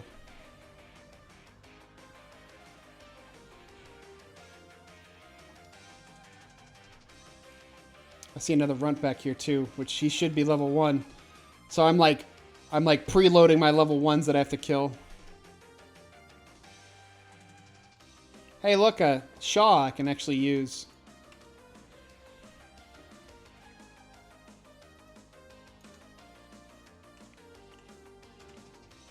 Yeah, there was a lot of kobolds in Steam font. Like, Fate-Aware had everything. Butcher Block had goblins. Steam font had the kobolds. And Greater Fate Arc had the orcs. So you basically had a variety of things that you could actually hunt. Oh, look, oh, it's a great staff. Never mind. I'll use it, though. I'm going to use a great staff. Fuck it. I'm also out of inventory space. Not that I need it right now, but... No, I don't want help. I know how inventory works.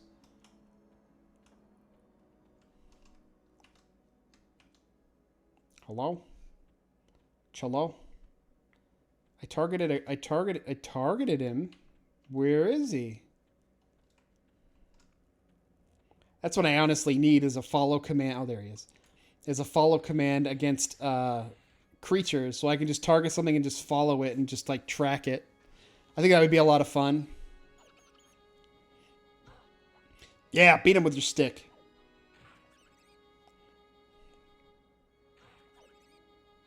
My goodness. Just hit him. Thank you. We're almost there. 67% in.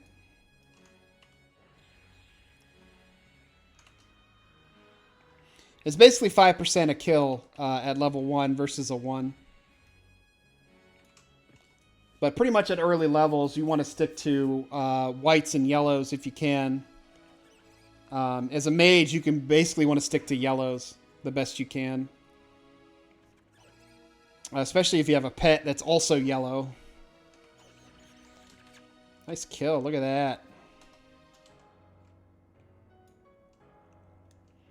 Level 3 would wreck our faces. So we're out of stuff again to kill. Yeah, that runaway clockwork gnome, by the way, is... it says he's level level 1. He's equal con, but he actually has like 100 hit points and he hits like for 12 damage. Like, he's ridiculous. Honestly, to say he is bullshit is what he is. My goodness. There's like nothing to fight. Oh my god, this is the worst. I take it back about gnomes. Gnomes have the horrible area. It's so bad. There's nothing to fucking hunt. I'm like running around looking for something that's equal con to a level 1. Luckily, nothing aggro's out here. That would be the worst if I was like running around and the kobold started aggroing. I think all the level 1 placeholders have been like replaced. You know, I'm going to try and kill a level 2. Fuck it.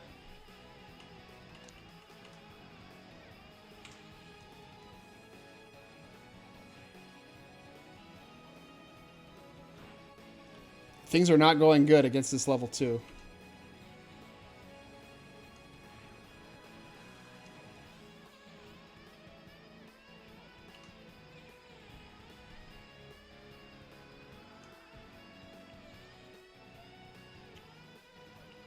You know, if I actually hit it with my stick, I would be like murdering this thing, but she just keeps missing.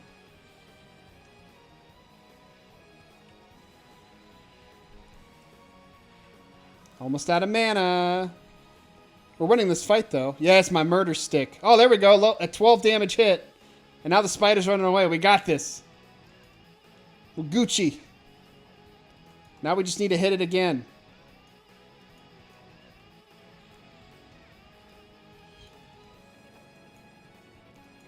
One more damage should do it. Yay! We did it. It was like only 7% experience, though.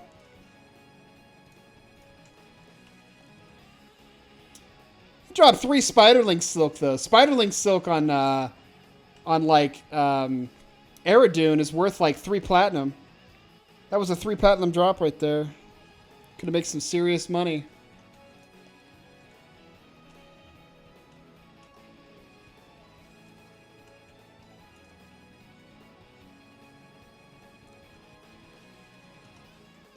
I'm gonna punch you with my murder stick. You're gonna like it. It's gonna feel fine on your face.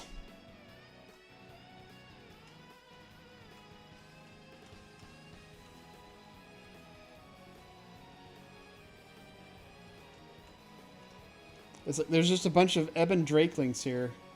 Who's this guy? Oh, he's going to the POK.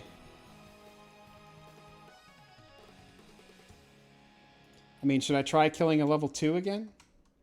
Let's see if I can find another level 2.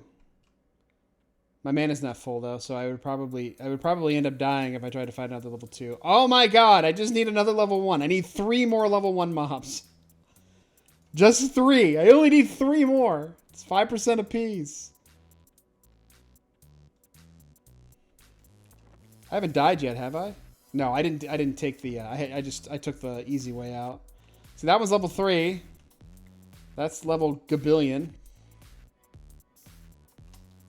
Oh my god. Oh, I can sell here, I think. Yeah, I can sell here. I can get rid of this stuff.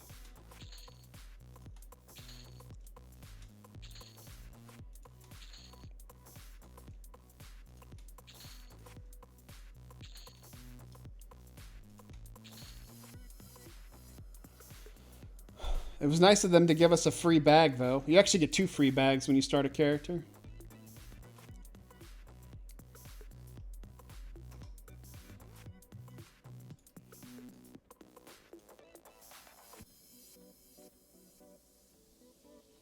There's got to be a different newbie zone. There has to be a different newbie zone.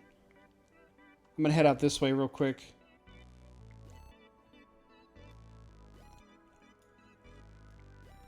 Because that just seems too high. It seems like this would be the area I'd go to after I hit level 2.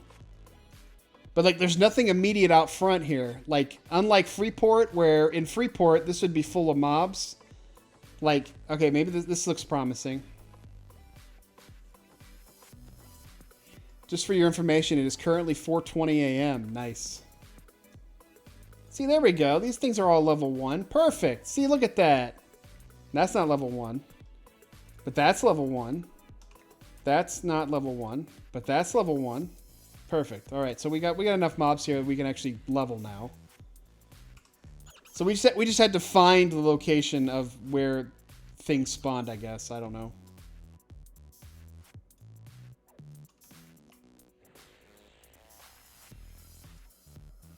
I'm actually not going to loot those.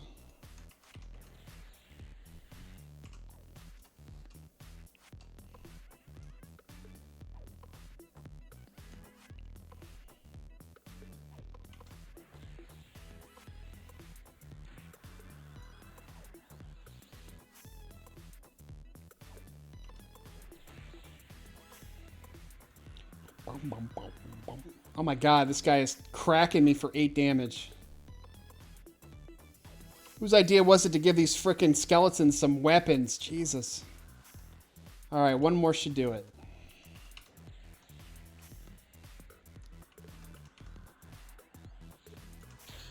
Bam! Look at that. Alright.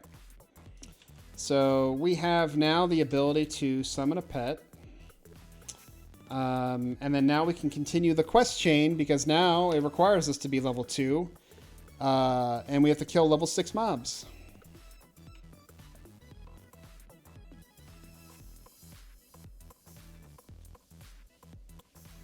I'm going to go ahead and memorize my pet spell too. So far, playing a gnome, not the best idea. Eurodite so far has been like the best, or, well, Dark Elf isn't too bad either. Dark Elf is a nice little farming spot, that's for sure. If you go into the Ocean of Tears. Did I get full mana for leveling? No, of course not. And then this thing's going to cost 40 mana just to summon. So I'm going to have to med for just a second. And while I'm mad, I'm going to take my dishes upstairs and I'm going to go see about getting myself some almonds. So I'll be right back. AFK. Be right back. Be right back. Be right back.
Oh, buddy. All right, I got my almonds. I should have made tea, but I didn't make tea. I'm going to go ahead and summon my pet so I can met some more.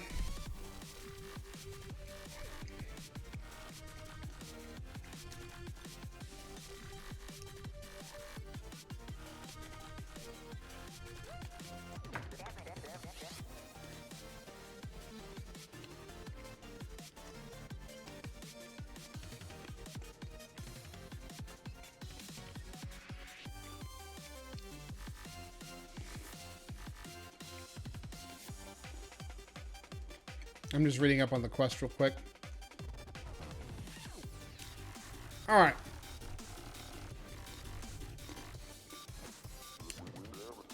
Oh my god, why is it taking me so long to get my mana back?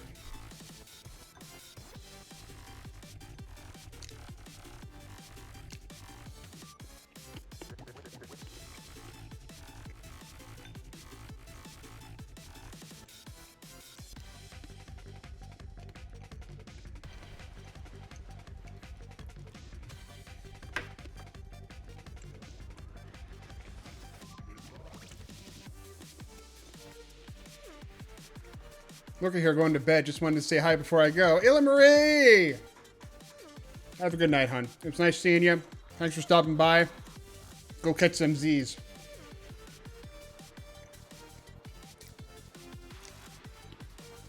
I'm gonna try and see if I can get this quest done.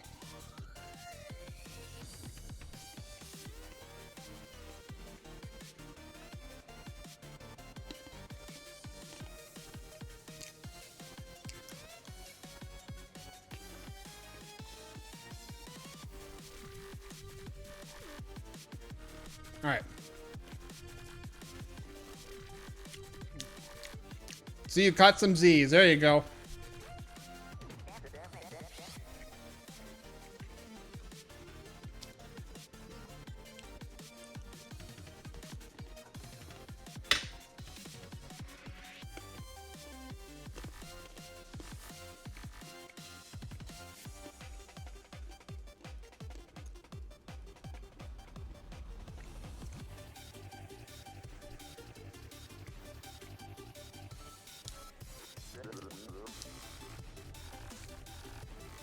All right, we got two, there's a lot of defective cleaners here. Oh, there's Duster 5. All right. This is one of them that we need. I'm hoping that the clockwork doesn't aggro on us. Oh, no, no, no. Oh, Jesus. All right.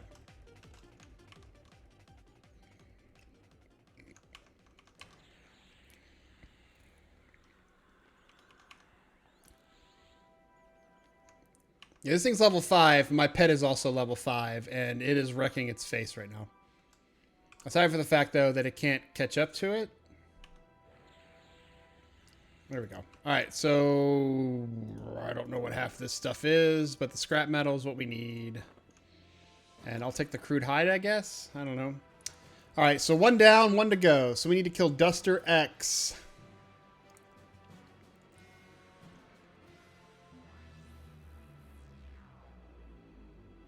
Okay, so it's by the paddle wheel.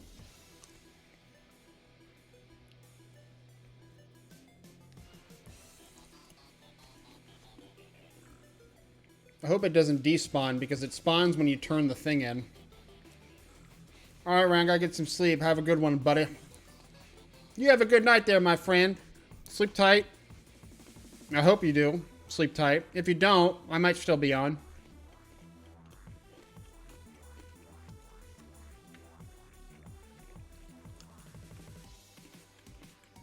Maybe, hopefully, you'll have a cloudy night and you'll be able to sleep. Or you turn into a werewolf. Either way, it's a win-win situation.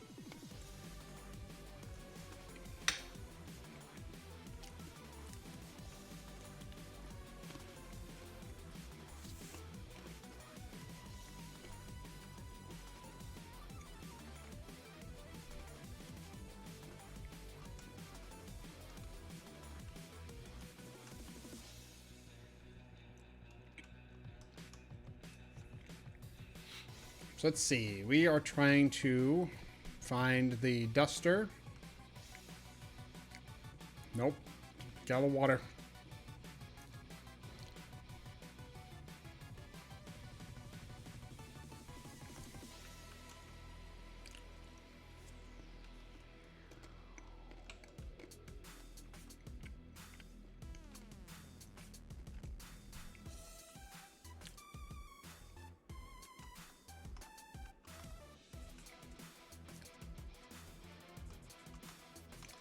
I am definitely not seeing it here.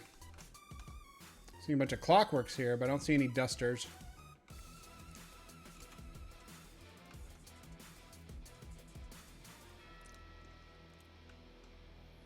I'm under suspicion that it has despawned. And then we have to do all of that stupid work all over again just to make it respawn. Oh my Jesus.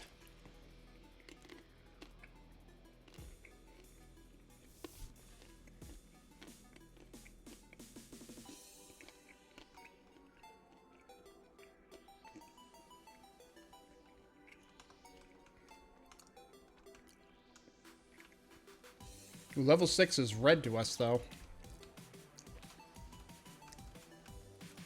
We could probably take a level 6, but it would probably require lancing. what I'd have to do is I'd have to step in, take some hits, and step out to regen, and then step in to take some more hits. Alright, this is the mechanic. I think this is where he spawns. Yeah.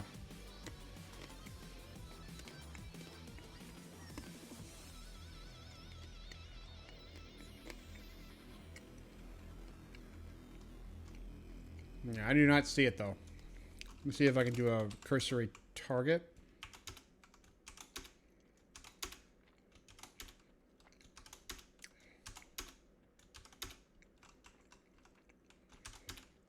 I'm not getting anything on target.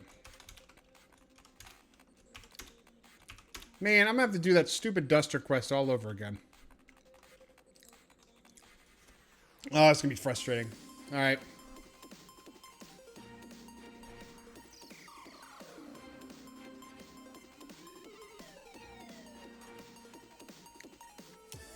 I'm curious to see this bag. I really want to see it.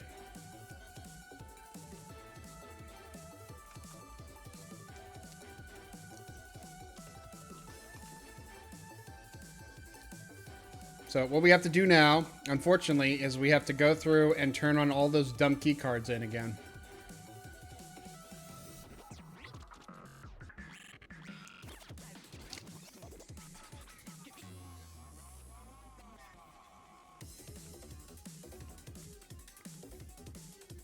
So let me go ahead and pull that quest up real quick.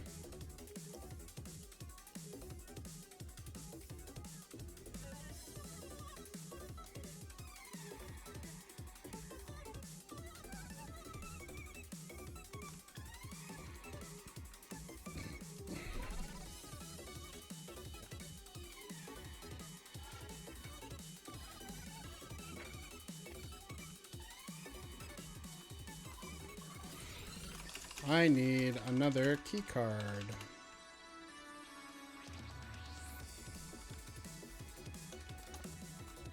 Alright, so we got another key card. Alright, so which one should we do first? I'm gonna try and see if the north one is still there.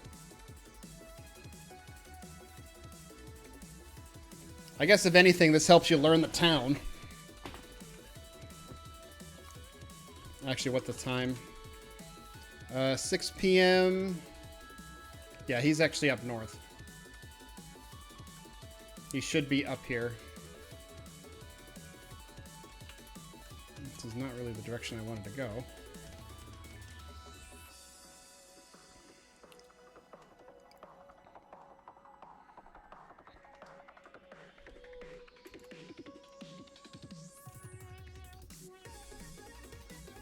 This was actually an idea that I had for like a D&D character, was a gnomish like inventor.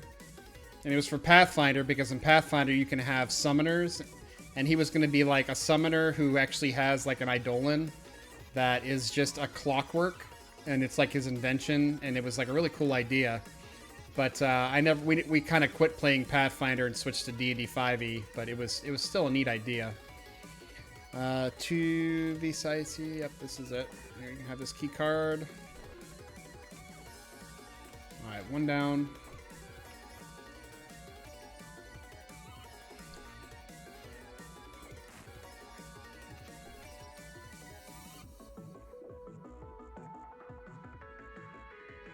Wandering the mines. Okay, that's the one that's roaming.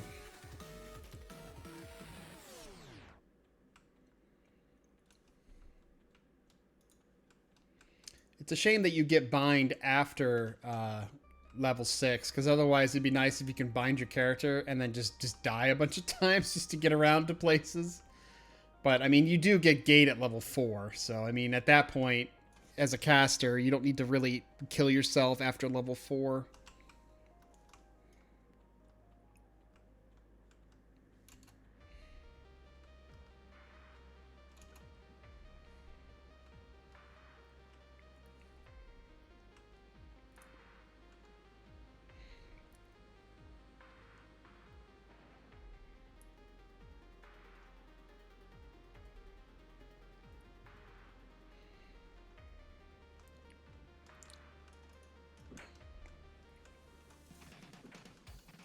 Hey, guess what? I need another key card.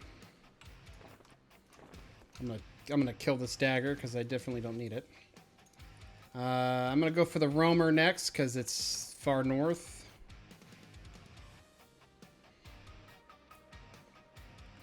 My pet is definitely having a struggle.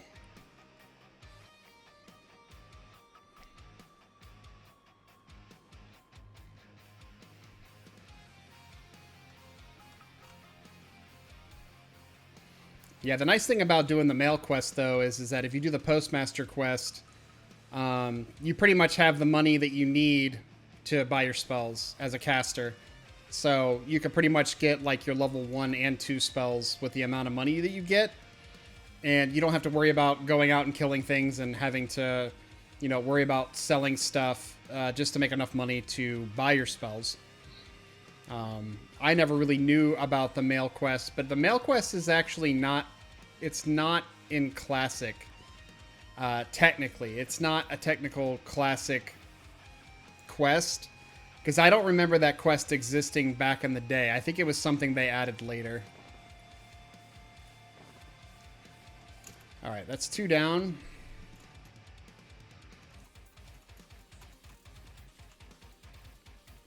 All right, well, there's 1 in the chamber with the Lord for King Achenon. And then there's...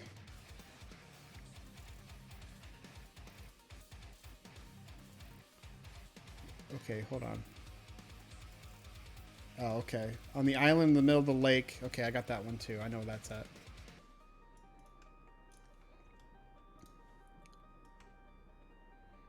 It's the middle of this lake, I think, up top. And then the King Achenon's room. So, yeah. Yeah, that one's right there. I see it. So I'll go grab another key card, and then I'll go turn that in, and then I'll get another key card, and then I'll go to King Achenon's room, or near his room, and turn that in. And then we will be done, and then we'll be able to turn that in, and then spawn the thing, and then try to murder the thing.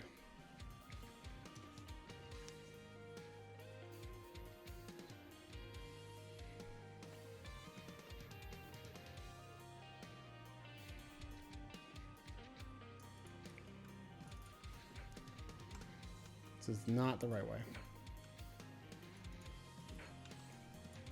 I need another key card. All right. That is not the right way either. So let's go to the lake. And then the last one will be in the palace. And then we can head out, or we can turn that all in. And then we can head out and actually get the report again. And then turn the report into the guy. And then we are good to go.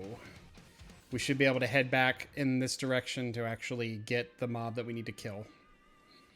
Because right now I feel like he's despawned. Because he's supposed to be in that little stretch of area between the mechanic and between the mines.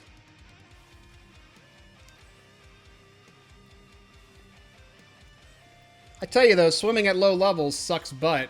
I do not like doing it.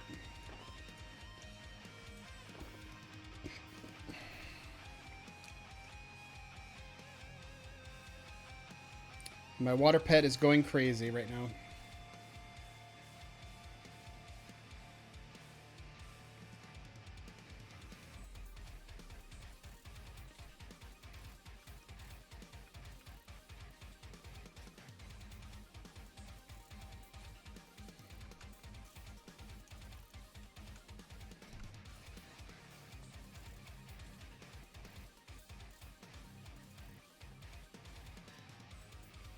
And this one, I think we just have to go, yeah, we have to go just straight through. And then we'll get the black box for that, and then we will turn those in, and then we go out into Steve Font, and then we win.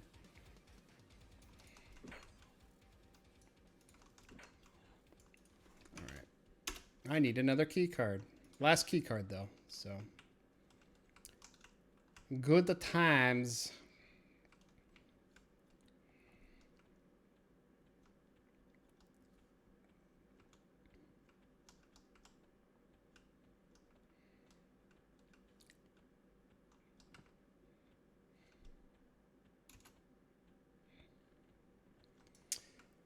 This one we need the height filter.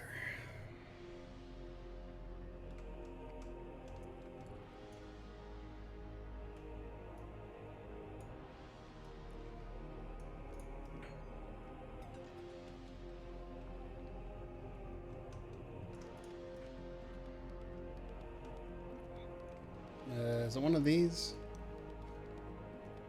It's XXVIIC. XXV. This is XXVIC. Yeah, this is it. Here you go. Thanks. Okay, bye.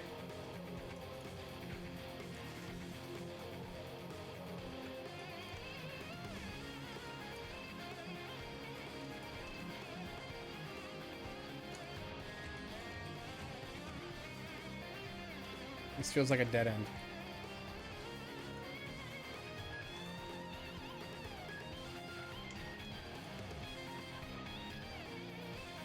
Alright, high filter off. We're going to head our way back to the Warrior Guildmaster, turn all those black boxes in, and then we will get the combined black box. We will go back into Steam Font and turn that in, and then we'll get the report again. We'll give that to the guy, and then we will go immediately to the spawn point, and hopefully we will have a spawn duster. We kill the duster, and once the duster is dead, we will have our item of purchase. Alrighty, he gave us the box, he gave us some experience. It was a whole nothing experience. And then now we just need to, nope, I have a pet, so I'm not gonna death warp, so I don't want to do that.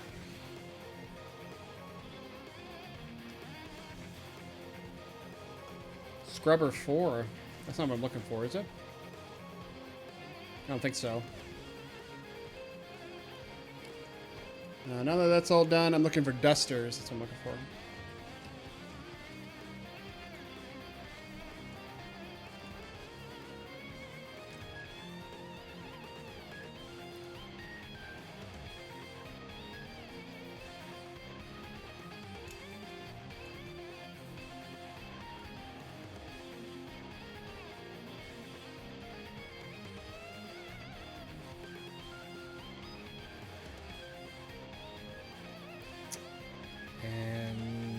And out we go.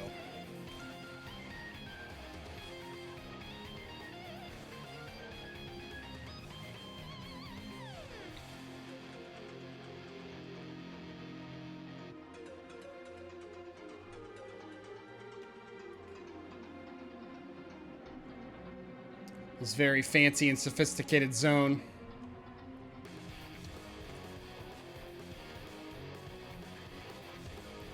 We gotta go all the way up north here.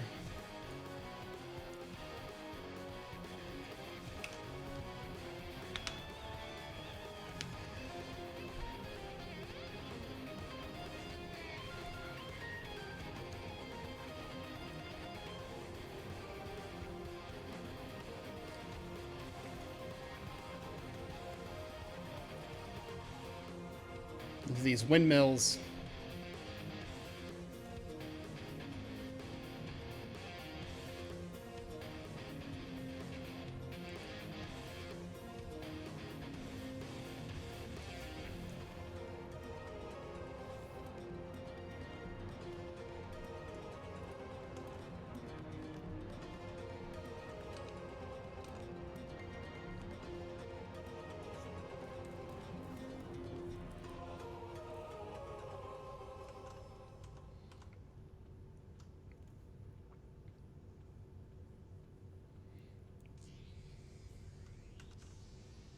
Oh, where the hell is he?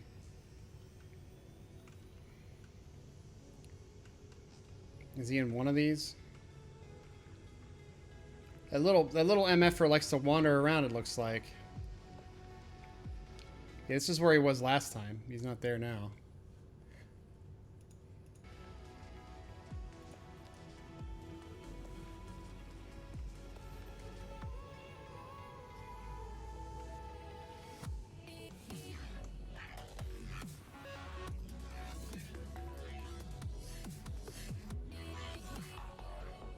There he is.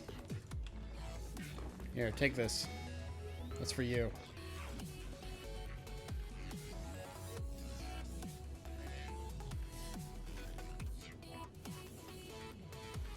Alright, so we'll head back down to Akanon. We'll head into Akanon. We will do the turn-in for Akanon, and then we will run straight to the spawn point, kill the spawn, hopefully, Take his item, and then we will turn it in, and then hopefully we will get a nice fancy bag.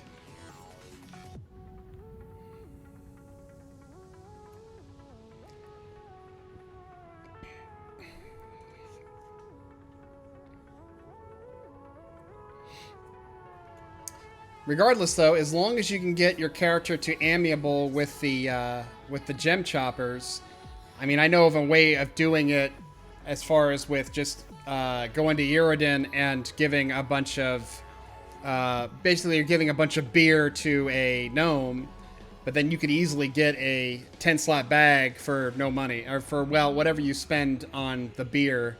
You just have to do the quest afterwards. But the beer itself, I mean, every turn in is going to be about half a plat, so it's going to take a sum of money.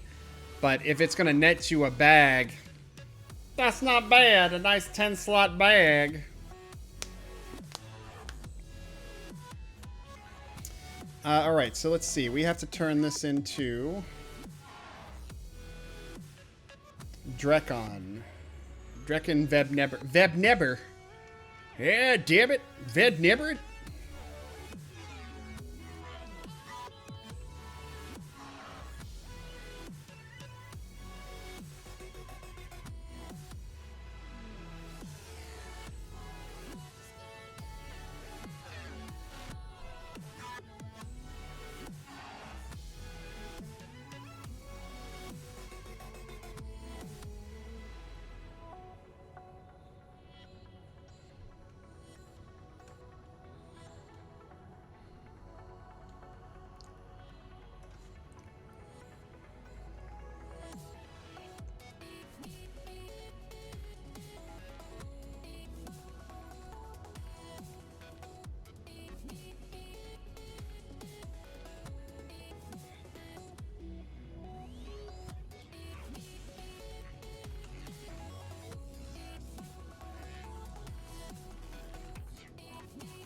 Alright, so we turn this into him.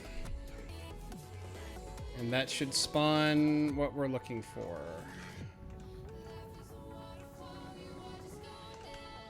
Just make sure we just don't accidentally pass him.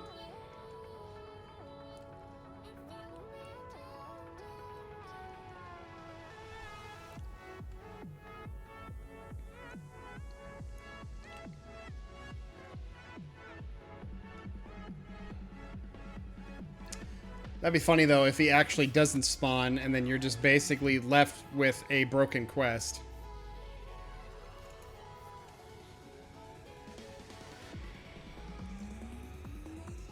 That is where he's supposed to spawn, and he's supposed to roam this direction. There he is. He is only level 3. Loot locked, even. Nope.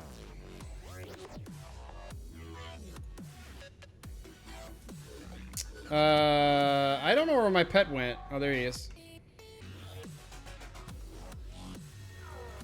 Nope, nope, nope. Where's he going?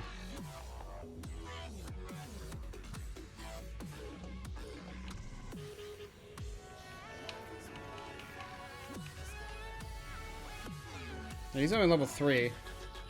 I kind of need my pet, though. There you are.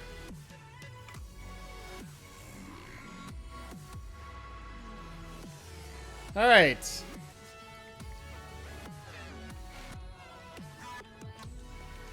All right, we got our 2 pieces. So then we need to turn this into Sandfeed Featherhead. Is that on our find list?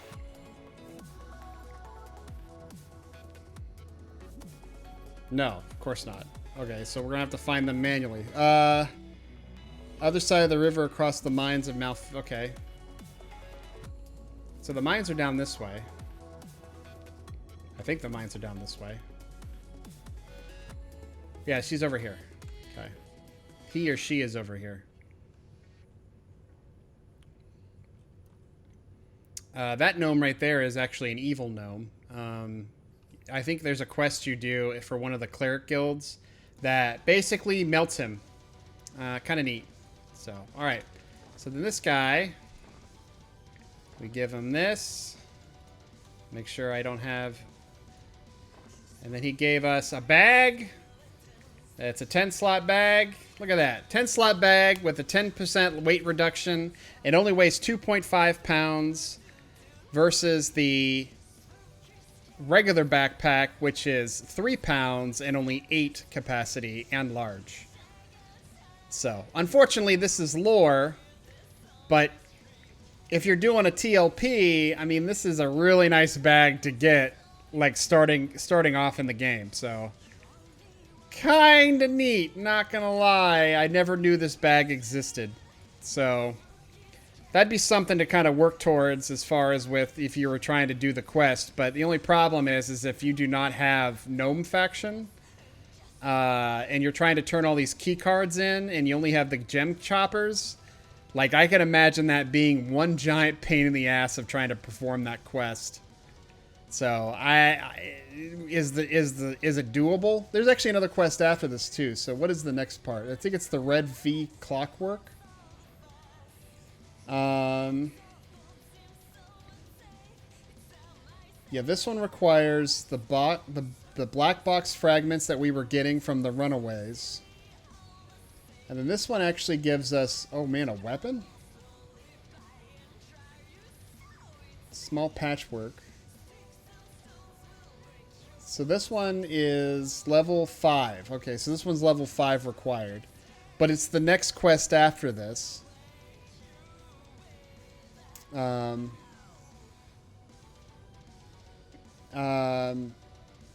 Hopefully you can hail him and just... hopefully at level 5 you can say Red 5.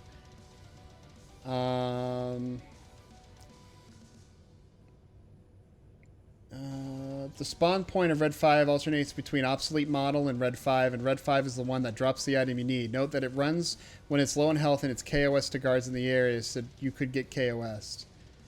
You kill it. Incomplete black box. Obsolete models drop a fragment, I guess. You do the turn in. It gives you something. Yeah, it gives you basically either a Bull Smasher, which is a one-handed blunt for Warrior, Cleric, Paladins. 6 damage, 20 delay. 2 strength, 2 dex, 2 agility, though. That's not bad. The Eon's Absorber, which is a secondary slot for 5 disease and 5 poison. A tunic, which you could probably sell, or gloves. The turn-in gives you at least a gold, but...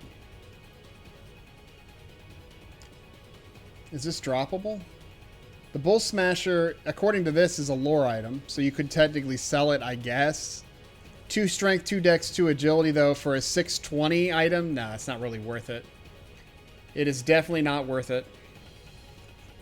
Alright, well, it's approaching 11, my friends. We're going to pretty much call it a night here. We did some really good research. I feel like we can close the book on gnomes. Gnome quests are nerfed and gimped. They pretty much removed the experience off of the quest turn-ins, so I was hoping to do some quest turn-ins in there, but they pretty much nerfed them to the point that there's no point in doing them. So it has a good little chain quest in there. It has a really nice bag item. So, like, if you play any other race and you can get your Gem Choppers faction up, which you can do a quest in Uridan to do that, you can come back here later on, probably when you're higher level. And if you're an evil race, you might have to invis everything. Or if you're a good race or a neutral race, you can just make sure that you just have Gem Choppers faction. And you can do that quest to get the bag, and then you'd have a 10-slot bag for practically nothing. All it takes is just your time and effort. I'm going to go ahead and delete these characters, because we don't need them anymore. I can go ahead and delete this one. This is the one we started with this morning, or not morning, but we first started with. And then this is the one we just did. Cranial, like Daniel. But yeah, but most of the quests, most of the level 1 quests are really just I mean, I was expecting that we would do the key card quest and that every turn in would have some experience to it, but it's been super nerfed. Like there's no point, and I bet you at some point, you know, gnome players were just making gnome characters and they'd get them to level 2 quick by just doing that quest, and that's the way it should be, in my opinion. Like, if you give a quest chain to something, you know, let them level off of it. Don't just nerf it. And the problem with EverQuest is a lot of their quests are repeatable. So, you know, if you can repeat the quest, people are just going to do the quest over and over and over just to get the experience. And at low levels, it's really, really advantageous, where at high levels, I mean, it's just garbage. So, but, I mean, I guess, you know, if they want to make things fair and they want to have people play the game, I guess. But it basically turns EverQuest into just murder a bunch of stuff. You know, versus murder a bunch of stuff, but we're going to give you some items that you can turn in that kind of helps supplement, you know, having to murder as much. You know, they kind of did away with that. You know, the orc scalps, the gnoll scalps, the goblin ears, all of that stuff is worth nothing now. So, you know, you turn those items in on a level 1 character and they get practically nothing experience-wise.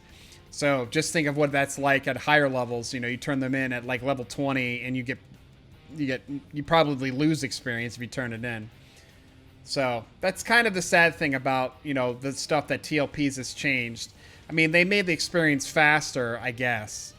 But, you know, all of the stuff that we used to do back in the day to kind of help level up all got nerfed to the ground, to the point that, you know, you're stuck having to fight everything and kill everything rather than actually doing these supplemental quests to help, you know, get your experience up a little bit faster. So, but yeah, so I will see you guys again probably next Tuesday. We might do some more research, or we might actually do some Eldons. I was going to do Eldons today, but my mouse for my computer, my main computer, actually died. It was just in the middle of EverQuest I was playing, and the mouse died, and I was just like, okay. And so I pretty much had to take one of my box mice. So like my mage, I took its mouse. So I'm using the Logitech now on my main computer. And the one mouse that died was the Corsair. And I've never, ever, ever had a mouse die before on me like that. You know, it was working fine. And then all of a sudden it wasn't, the certain buttons weren't clicking right. So I hit the button and it just stopped working. It like turned off, and it's not a battery mouse. It's a USB mouse. And I unplugged the USB, plugged it back in, tried it in a different system, all that stuff. And it just would not turn on. So I guess it blew a fuse or something in that thing. But yeah, Corsair, I'm not impressed with your mouse. Your mouse broke on me, and it's pretty much in the trash can right now. So that, by the way, is like a $60 mouse. That's just... So I bought another Logitech mouse to replace it, and it was like $40. So hopefully, I mean, these Logitech mice I really like. They have a good form factor, and the 12 buttons are really nice, and the 3 buttons on the top is really nice too. So, but we'll see how it all goes. I should receive it tomorrow. So come Tuesday, I should be ready. But without further ado, my friends, take care, have fun, stay safe out there, and I will see you all again on Tuesday.